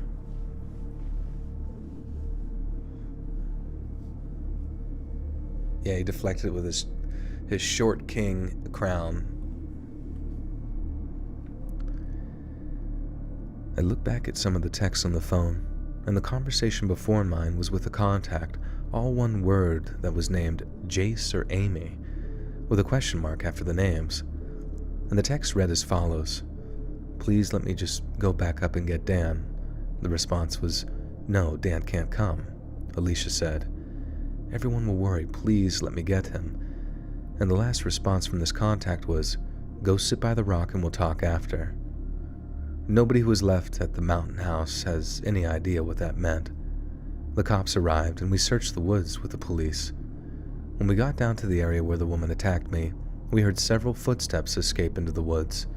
Several yards from that spot, I heard the sound of sticks breaking. I went to investigate and I couldn't believe my eyes. It was Alicia, lying there with 2 other guys. All 3 of them were completely unconscious and wearing black sunglasses for some reason. We got them safely out of the woods and brought them to a local medical facility, and before long, Alicia finally came to, having no memory of anything happening that night. She remembers walking down to the lake and seeing a skinny blonde woman, and that sounded like the same woman that tried to attack me. She said that after seeing the woman, she can't remember much. She doesn't know who that contact was that she was texting, and she can't remember calling or texting me all those times. Thankfully, no harm came to Alicia or the 2 people who...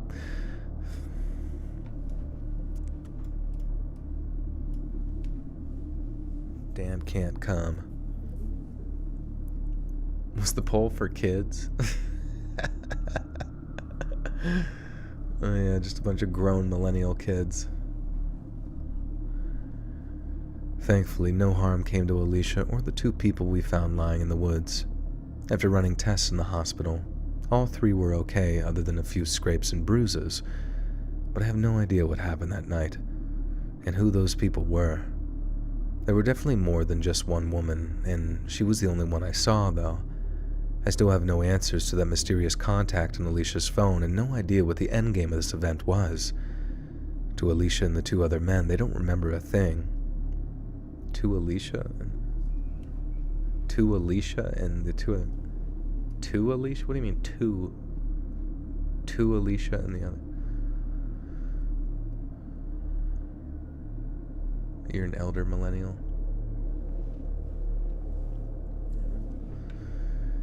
As for Alicia and the 2 other men, they don't remember a thing, so they pretty much moved on with their lives, but for me, I must endure those memories and pain I felt that evening, and I have to continue to move on without knowing why this happened.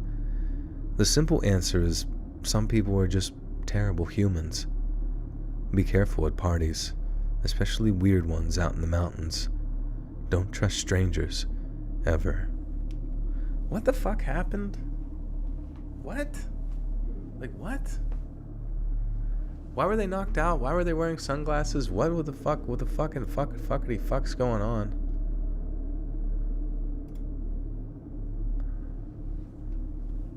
This doesn't make any fucking sense.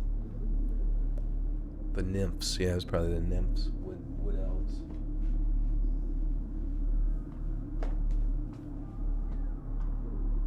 And who doesn't know to not trust strangers? A good point, yeah. Don't have to tell me fucking twice. And don't trust people that you've known from the 2nd grade.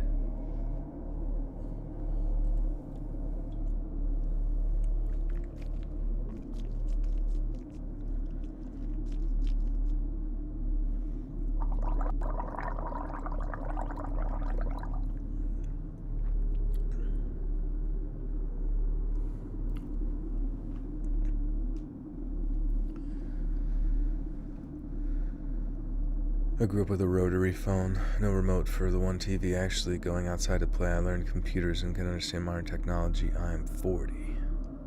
Hell yeah, dude.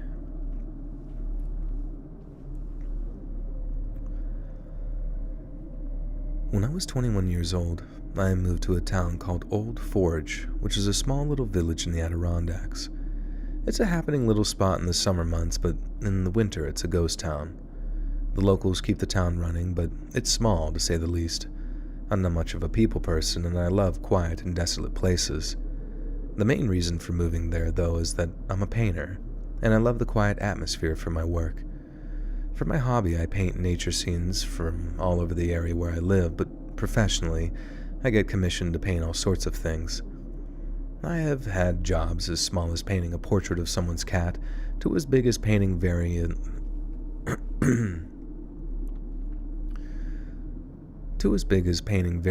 covers for films in Hollywood. It's an amazing life and a dream scenario for me. Shortly after moving there, I met my husband, who got me into hiking. Nothing extreme, but enough to take the beauty of the... Oh my god. Fucking...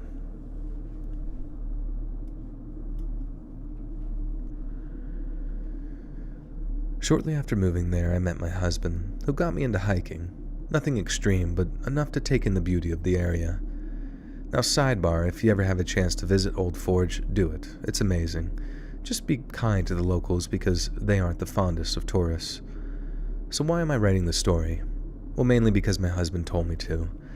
I don't know how scary it may be to you, but it was surely creepy, and in hindsight, it is strangely unnerving. Like I said before, he got me into hiking. Behind my house, I have a small network of trails that offer up a lot of great sights. We would often walk these trails in the morning to start our days. Old Forge is home to several lakes, and if you take one of the trails to the end, you approach a small cliff that overlooks the lake. It's beautiful. One day we took the trail as we often did, and about 10 minutes in, he stopped abruptly and told me to shush. That wasn't like him at all, so I looked up in bewilderment. I couldn't believe my eyes. There was something ahead up on the trail. It's not unlikely to see wildlife like deer or even a bear, but this looked like a human lying on the ground. We didn't have any steps closer. Fucking Christ.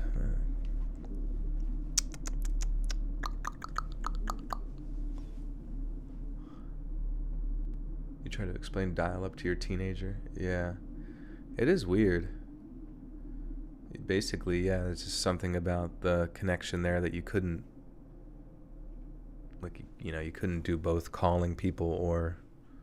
I think I remember one time there was like some weird thing where on like this gateway computer that I had that had dial-up, I was connected to it, but then I could also use it to like call people. And I remember calling my mom at work, and she's like, "What are you doing?" "I'm calling you from the computer. It's pretty cool." Eugenia, take care. Do I sing? I feel like you would have such a great singing voice. Sometimes I sing, sometimes I don't. Sometimes I piss my pants. I'm completely soaked from the waist down. Had a dial-up sound for a ringtone. My son was so confused. That's funny. Yeah, it was not a pretty noise.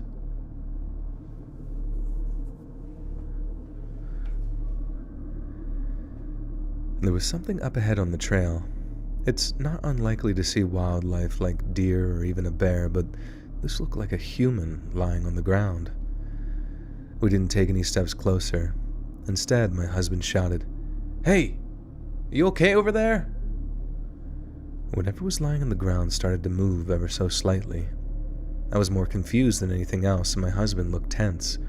Again, he shouted, "You know this is private property, right?" That was true, but I didn't really care if people hiked or walked back there. There wasn't much crime in this town, and this was in the middle of winter, so I wasn't worried about people walking. Besides, my property had tons of land attached, so many times people would be walking in the woods behind my house, not realizing that it was private property. I think my husband was just trying to get this person to move. I suggested that maybe they were in trouble and we should get closer. He was hesitant but agreed with me. We walked slowly and it started to become more visible. It was clearly a person. I was pretty sure that it was a man, and he was wearing a long black coat. He was lying on his stomach on the freezing ground, and as we got closer, we could clearly see him moving, which made me feel better that he wasn't dead. Now, standing only about 5 feet away, my husband tried once again to communicate with the person. "Hey, buddy, you need me to call anyone?" Finally, the person moved, and it was an erratic movement. He sort of barrel rolled and jumped to his feet. He looked terrified about us when, honestly, it should have been us being terrified of this strange man on our trail. It was not what we expected. The man was indeed wearing a long black coat, but underneath the coat appeared to be a suit. A very nice and well-tailored suit, I may add. He was very clean cut, other than some dirt on his face from lying on the ground. He had short blonde hair with a nice edge up. A nice edge up? What the fuck does that even mean?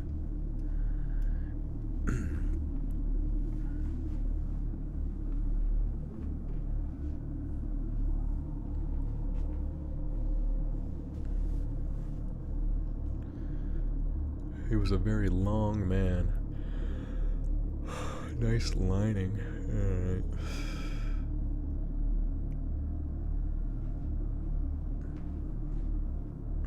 Got a nice edge up there.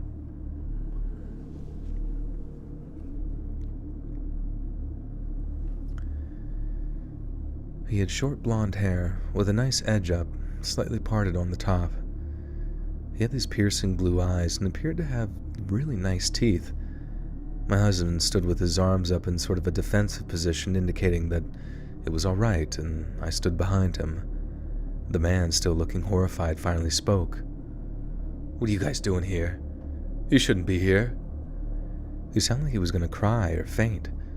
He was clearly not right in the head or doing okay. My husband tried to calm the man down and said, "Hey, friend, it's okay. This is our property. We're okay, and so are you. Is there anybody we can call for you?" The man was inconsolable. He continued to be erratic and tense and shouted, "You shouldn't be here." He looked around and then just sprinted through the trees. We both looked at each other and tried to process what had just happened. He didn't look like anybody that would be in town during these months. He wasn't dressed right, and he clearly was hallucinating or on some type of fuck.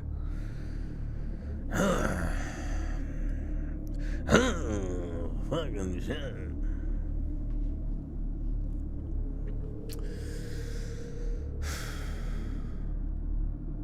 What did you do before the internet? Talk to people in person? I know, it was bullshit. It was bullshit, and I was like, every day when I was a kid talking to people, I was like, can we get something that I just like don't have to look at these people anymore? I still want to like talk to them, but I just don't want to like have any physical connection with them at all. I want to make YouTube videos. They're like, what's YouTube? I'm like, I don't know. Just want to do it.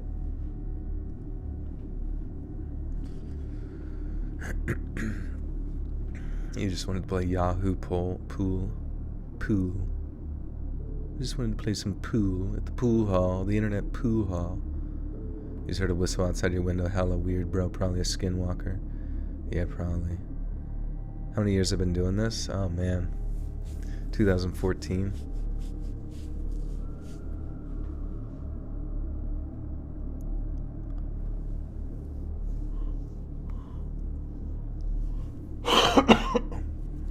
Your Gen Z ass is amazed by that. It's all so amazing. It's amazing. So amazing. Dial-up internet. It's amazing. I remember there was kind of cool, like, the jump from dial-up. I think that was the cool part about, like, the 90s and the 2000s is that there was always, like, a big jump for me growing up as far as technology went. You know, you going from fucking, like, Sega Genesis and Super Nintendo to the N64, and then going from the N64 to, like, the Dreamcast, and then going from the Dreamcast to, like, PlayStation 2, Xbox, then the Xbox 360 and onward. And it just seems like things have progressively been getting And then, dial-up internet to, like, broadband internet. Like, dial-up internet to broadband internet was just, like, the most, like, I was like, holy fuck.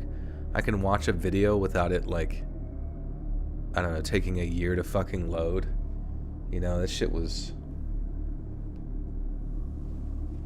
pretty baller. And now I just feel like shit doesn't really, like, progress forward as fast as it used to.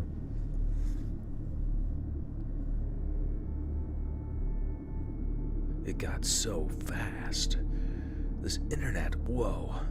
Instead of individual images of people with balloons, I can watch a whole movie with balloons.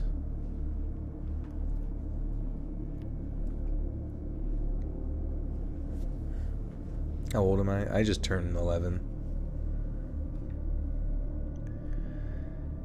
He didn't look like anybody that would be in town during these months. He wasn't dressed right, and he was clearly hallucinating on something. We walked back to my house, a little... Christ.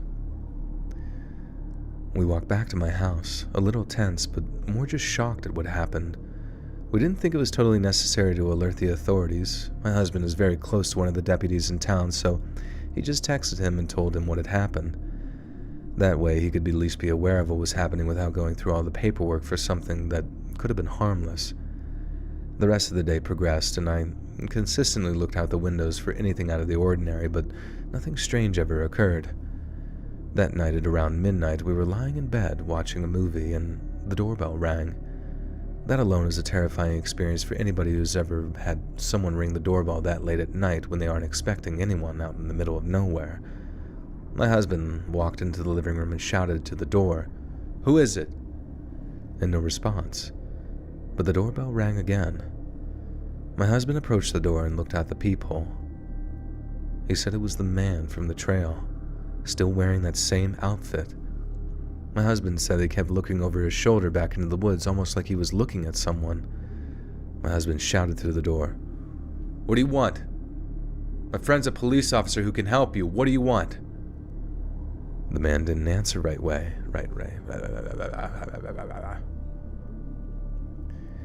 The man didn't answer right away. He just stood there nervously. He kept pacing on the front steps and mumbling something under his breath. I went into the living room and was standing right next to my husband. He told me to call the deputy, and I did without hesitation, just in case. And my husband said to the man, "All right, buddy, I called the police. You just sit tight. You'll be all right." The man continued to pace around, and he looked completely terrified about something. Even though my husband was trying to communicate with him, he rang the doorbell again, this time accompanied with something to say. "You shouldn't be here. You need to leave before it's too late. Why won't you listen? Why won't you listen?" He started to cry, and we didn't know what to do. Our police friend said that he was only a few minutes away, so we didn't dare let this guy inside our house. The man screamed as if he were in physical pain, then shouted, No, not now, not now." And then he ran into the woods again. The cop showed up a few minutes after that, and we told him everything. He called some backup and then went into the woods looking for this guy, but wasn't able to find him.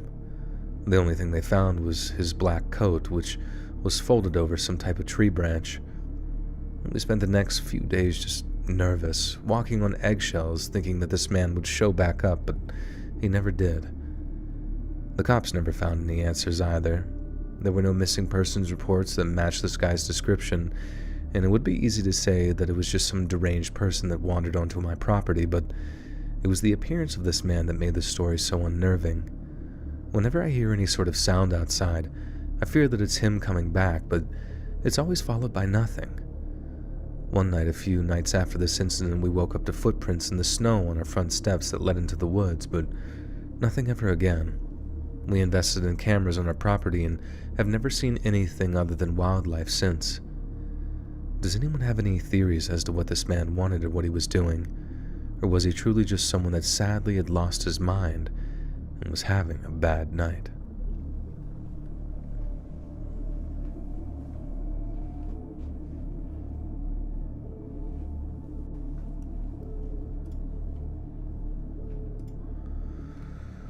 Alright. I used to get online and figured I had a...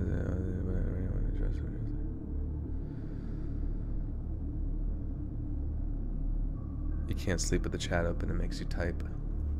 Type something. Type something in the chat. Type something in the chat.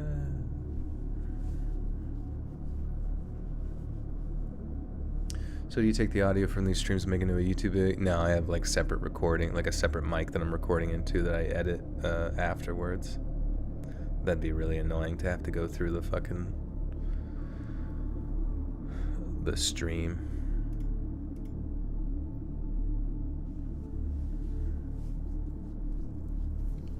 Do you only read stories submitted to Let's Read? Yeah, pretty much like on the Reddit, reddit.com/r/Let's Read official, or mainly from the email, which is Let's Read Submissions @gmail.com. And then also a lot of Reddit stories, 4chan stories, really all over the place.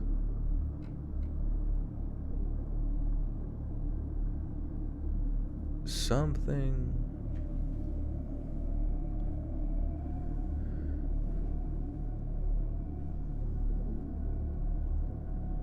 He needs some milk. You have so many creepy stories. We're a terrible storyteller. No, it's whatever. Send it in. Type it up. Get it done. If you want. You don't have to. You don't have to relive your trauma. Do you generally like reading the stories? Do you ever actually get scared? I don't really get scared. I mean, I don't know. I never even, I don't know, some crazy, like if I read like a Stephen King book, I'm not, that's something about reading stuff just doesn't really scare me, you know what I mean? I mean, I guess some of the true crime stuff, I'm like, holy fuck. I can't believe that happened to somebody. But, can I repeat my email? Yes, so let's read submissions @gmail.com. And all of those are located in the description of every video, should you want to look for it later. You got lots of stories. What kind do I want? I want ones about clowns wearing cute makeup, stuff like that.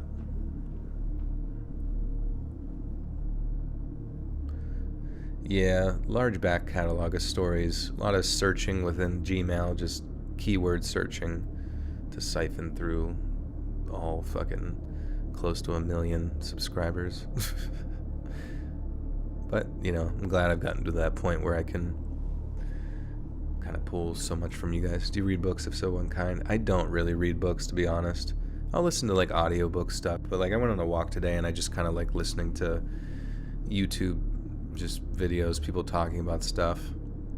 Noah D with the 5 says, will there be any small town stories in the future? Yeah, definitely. I think I have a few volumes of small town stories on the channel, should you, unless you were referring to future ones, but yeah, definitely, hopefully at some point. Hopefully. True crime that's recently got me fucked up is the Idaho ones made me reevaluate moving out of my own, even though I'm living in England. I guess knives do exist in England too, huh?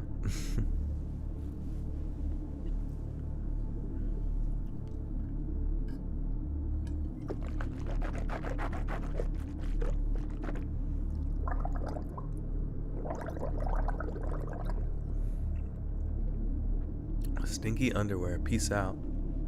What time is it here? It's 1:18 a.m. How am I feeling? I feel good, honestly. I feel better. I feel like even the back of my throat or back of my nasal is a little cleared up right now, even after all the talking.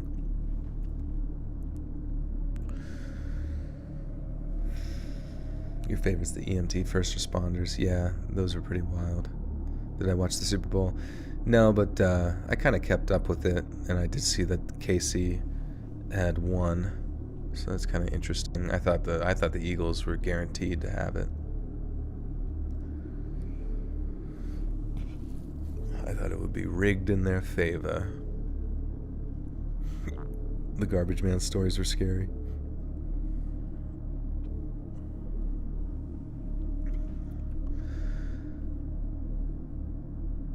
My girlfriend and I decided to go camping in the Adirondacks last year. We're fortunate enough to have considerable time off in the summer from our jobs, and We usually spend that time going hiking and camping. My girlfriend is the nature expert out of the two of us. She is one of those people that can navigate the forest with minimal effort. She guides us through harsh conditions all the time, and if I didn't have her to guide me, I would for sure be dead by now, probably. Her survival instincts and nature prowess are truly incredible to watch. And throughout our time together, we have hiked the Rocky Mountains over 10 times, and we wanted to do something different this year. Her uncle lives in a small town in New York State called Lake George, which is in the large Adirondack region. He said that we could come visit him, and from there we could explore and hike many of the sites the Adirondacks had to offer. In preparation, my girlfriend did all her homework and prepared the path that we were to hike. The week finally came, and we made our voyage to Lake George, New York. The town was a cute little place. The main strip was filled with shops and restaurants. Because it was summer, there were a lot of people here walking around and taking in the sights. When we got to her uncle's house, he told us that in the summer months, the area is flooded with tourists. He informed us not to worry, though, because where we were going was not somewhere that tourists go. It was made for people like us that wanted to hike and camp in the woods. Her uncle drove about 15 minutes from his house to where my girlfriend had marked as our starting location, and we said goodbye and started our 3-day expedition into the mountain woods. The hike started like many of our other trips. We hiked until late afternoon and set up our camp for the night. She found a great spot where we were nestled in the woods. That night I didn't sleep very well. It sounded like there was someone outside the tent the entire night. I went out a few times to get some air, but every time I went out there, I didn't see or hear anything. I figured my anxious nature was just getting the better of me at this point. The next day, we started early and covered a lot of ground. We were hiking upward, and before long, we were gazing off a massive cliff that overlooked nothing but forests and mountains as far as the eye could see. We stayed close to this ridge and set up our camp for the night. After 7 p.m. or around 7 p.m. Okay. Why do all these scary stories all happen in the woods? All these stories are about the Adirondack mountains, woods. They're compiled based on that topic.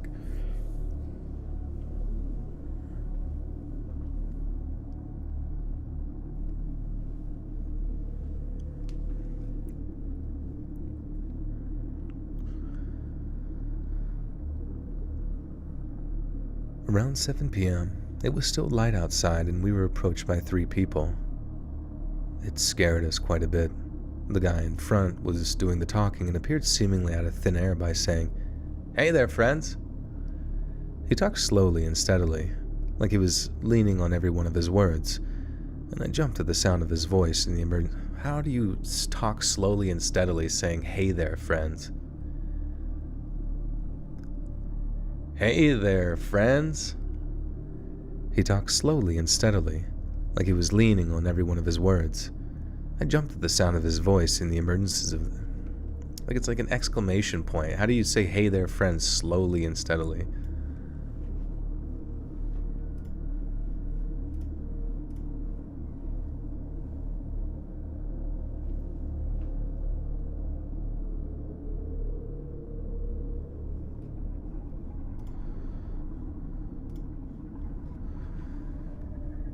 I jumped at the sound of his voice and the emergence of these people, not because they did anything bad. Wait, fuck. He talked slowly and steadily, like he was leaning on every one of his words. I jumped at the sound of his voice and the emergence of these people, not because they did anything bad, just the way they came out of nowhere and approached us like we were old friends. It was jarring to me, and I was still anxious from the night before, which didn't help. After a brief, awkward moment of silence, I finally answered the guy by saying in a soft, tentative voice, "Hey, what's up? Can I help you with something?" They didn't answer right away. Instead, they kind of just wondered our...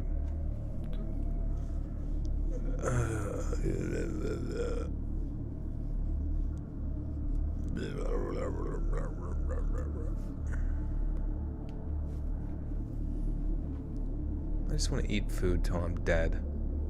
Is that too much to ask?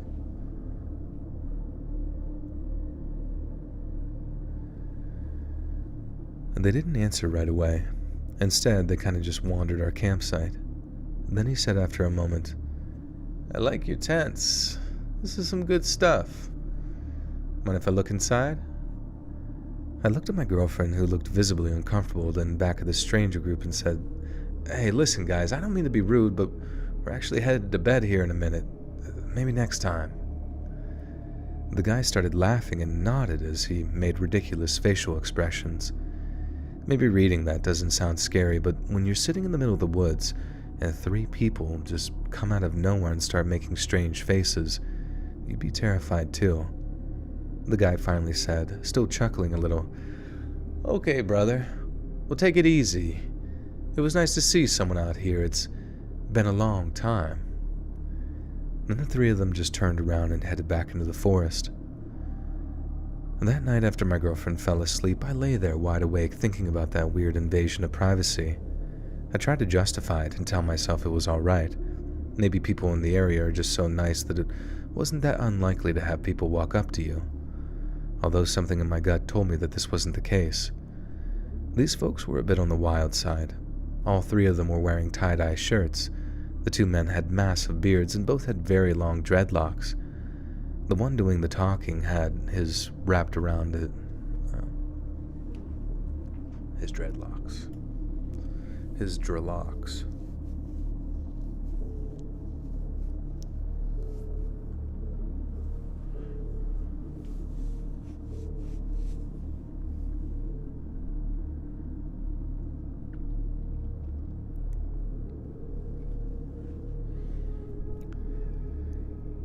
The one doing the talking had his wrapped around the top of his head in a giant bun. The 3rd member of the group was a woman. She had a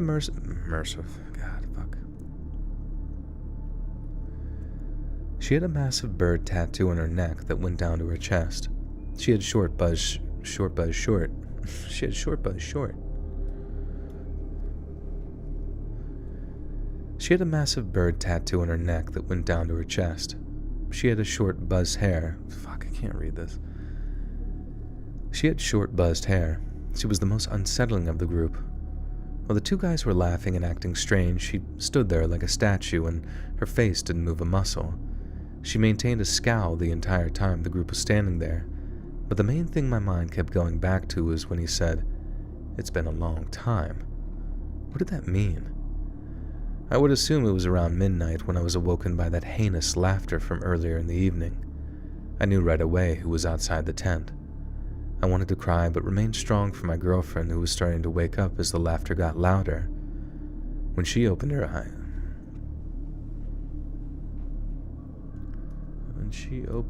eyes... How about them chiefs? The chefs?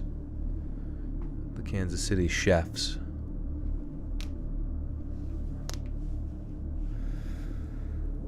Hearing footsteps behind you in the black of night on the facility grounds is eerie. You know they are not in their right mind, and they are following you.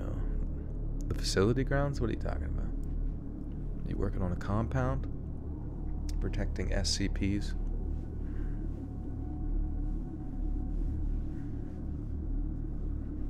Hey, Aaron, what's up? When she opened her eyes, I looked at her and motioned with my hand not to say anything. The man was now right outside the tent, whistling loudly. Then he started to speak again in the same drawn-out voice. "Hello again, friends. You know, we were thinking after we left that you kind of treated us kind of rude earlier. I just wanted to see your tent, man. Why do you come out and... I just realized the drawn-out thing would have been like a hippie voice, you know? I should have did like a hippie voice. Hey, man, you know, like the fucking... But it didn't describe a hippie voice, so it kind of confused me. But now that I see the dreadlocks, that makes more sense. Why don't you come on out and we'll take a look inside? The woman in the group started to laugh uncontrollably. The first time I heard anything from her, and the memory of that laughter still haunts me. I started to quietly grab my belongings and put them in my bag, and my girlfriend did the same. I looked at her and mouthed the plan that she thankfully seemed to understand. When they attempted to come into the tent, we would run as fast as we could in the direction of the closest town. Of course, plans never go as follows. I figured that he would unzip the tent, but I was wrong. All three of them started to dive into the walls outside the tent and jump on us from the outside, all while they were laughing. He was saying something at this point, but I couldn't understand him during all the chaos. When I finally noticed the zipper going down... Wait, what? What? He was saying something at this point, but I couldn't understand him during all the chaos. So, like, they're diving on the tent, tackling, like, the tent, and somehow while being tackled, you can notice the zipper going down. Did they stop diving on top of the tent? Like, how would the zipper... I don't fucking understand.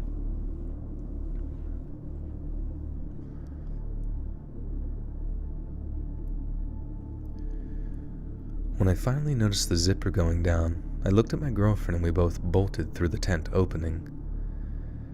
My girlfriend was first and got through, and as I ran... What are they talking about? Aren't they on top of these people? A tent is not like just like some... Shouldn't they be crushed by people right now? Like, how the fuck were you able to... The zipper just enabled you to squeak out? Like, what the fuck?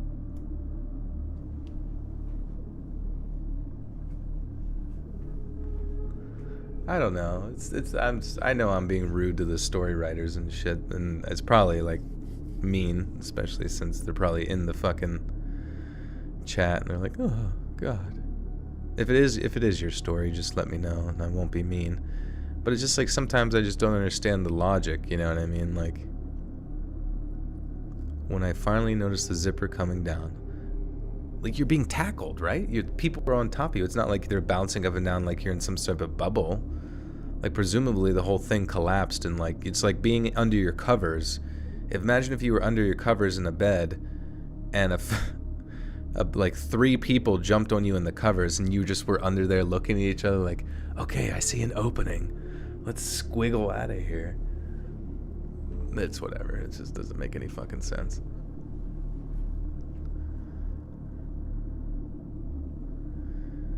When I finally noticed the zipper coming down, I looked at my girlfriend and we both bolted through the tent opening. My girlfriend was first and got through as I ran the man.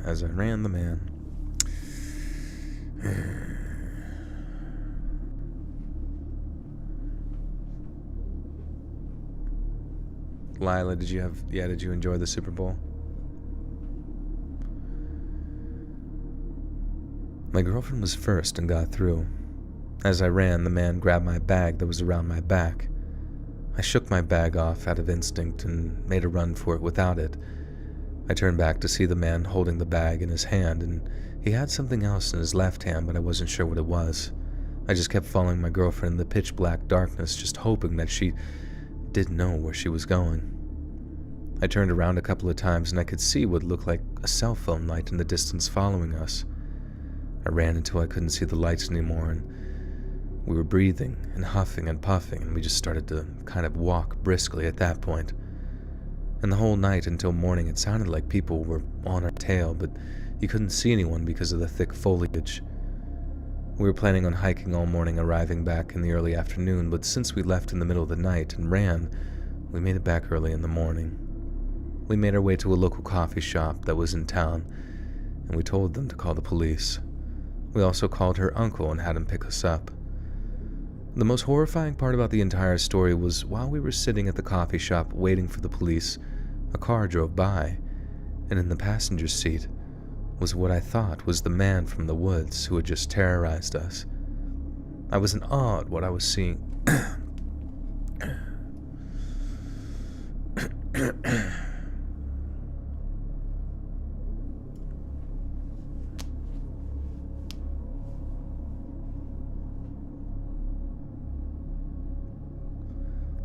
The Puppy Bowl? Yeah, how was the Puppy Bowl?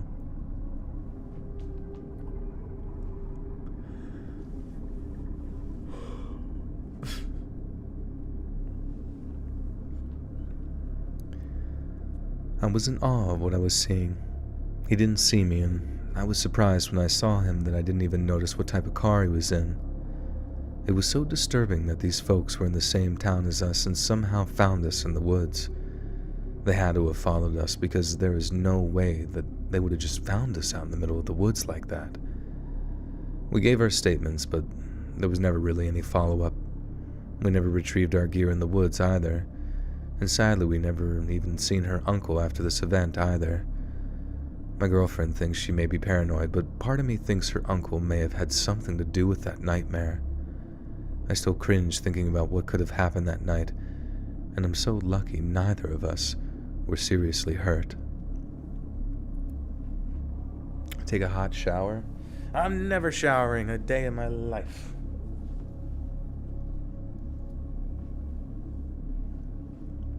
Would you rather have hands instead of feet or forearms? Would you rather have hands instead of feet? Wait, hands. Oh, hands where my feet are. Wait, would I rather have hands where my feet are or forearms? Probably hands where my feet are, just because it would basically, I'd just be like a monkey man, you know what I mean? Because monkeys kind of have hands for feet, right? And I could just wear shoes and no one would ever like see my deformed, weird monkey paws.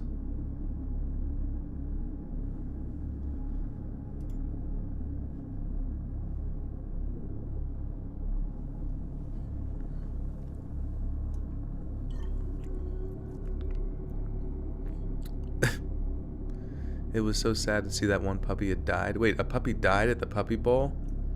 Jesus Christ. What the fuck? This world's going to hell. And quick. Oh, you're just kidding? Alright, good.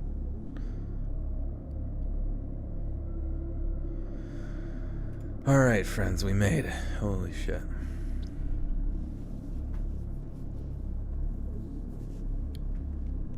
What's my favorite fruit? Mango? Mangoes are pretty good, but I feel like I never get them when they're ripe. Or I just need to let them ripen up. No, afterwards it was adopted? Wait, they adopted a dead dog? That seems like a bad idea. How's it gonna learn any tricks? Somebody gotta think of something funny to say at the end. Dragon fruit. I don't think I've ever had dragon fruit. Favorite fruit is a banana, so I can practice. Practice what? Eating bananas? Practice the guitar? Practice playing the banana. Got the Super Bowl and the Rose Bowl. What about the chili bowl or the salad bowl or the toilet bowl?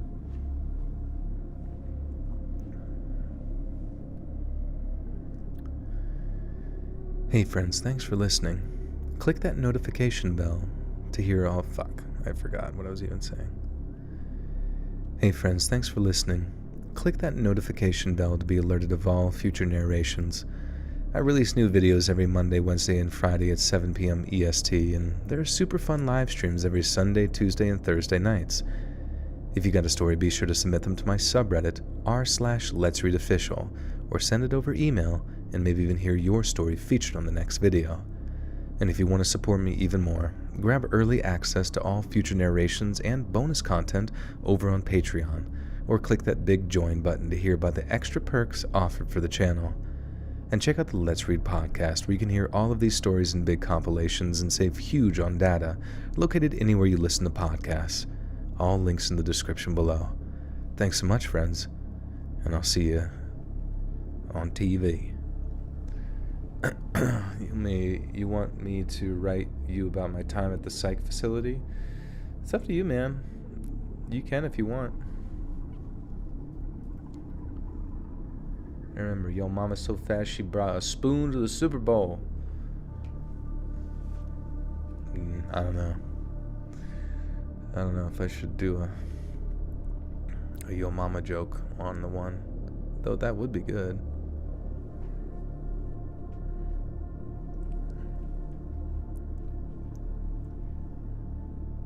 You know, actually that'd be kind of funny. Thanks so much, friends.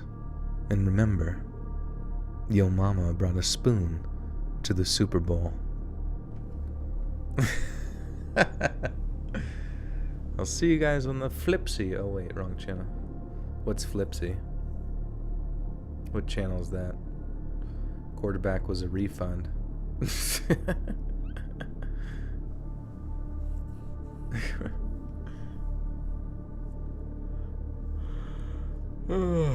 All right. Mr. Nightmare, you're leaving me for him? How dare you? Oh shit, we made it. Holy fuck. That was interesting set of tales, to say the least. But hey guys, thanks for being here again, as always. Thanks for the support. Appreciate you, love you. Gonna get these stories up and edited. Oh, I should probably end the poll, huh? The polls are closed. Bing bong. Or do I have to end it over here? End poll. There we go. Looks like SpongeBob won with 63% as predicted. Just because SpongeBob's been around forever. But, yeah, I'll go ahead and get this edited up on Patreon. You can get early access over there for only $1 a month. Be sure to check out the bonus content as well if you are green, if you're part of the Buttersock cult and you got a green name. You don't want to miss it. But yeah, I'll get this up on YouTube tonight at 7 p.m. EST. Same time, same place, every Monday, Wednesday, Friday, and I'll be back streaming on Tuesday night. So be sure to follow me on Twitter at Let's Read Creepy, or hit that notification bell just to be up to date on all new streams, content, all that good stuff. But guys, thanks again for everything. Always a good time chatting. Thanks for having open minds and open hearts for all the greatest content on the internet. Stay tuned here on Let's Read. Okay. All right. Okie dokie. Goodbye. Goodbye. Goodbye.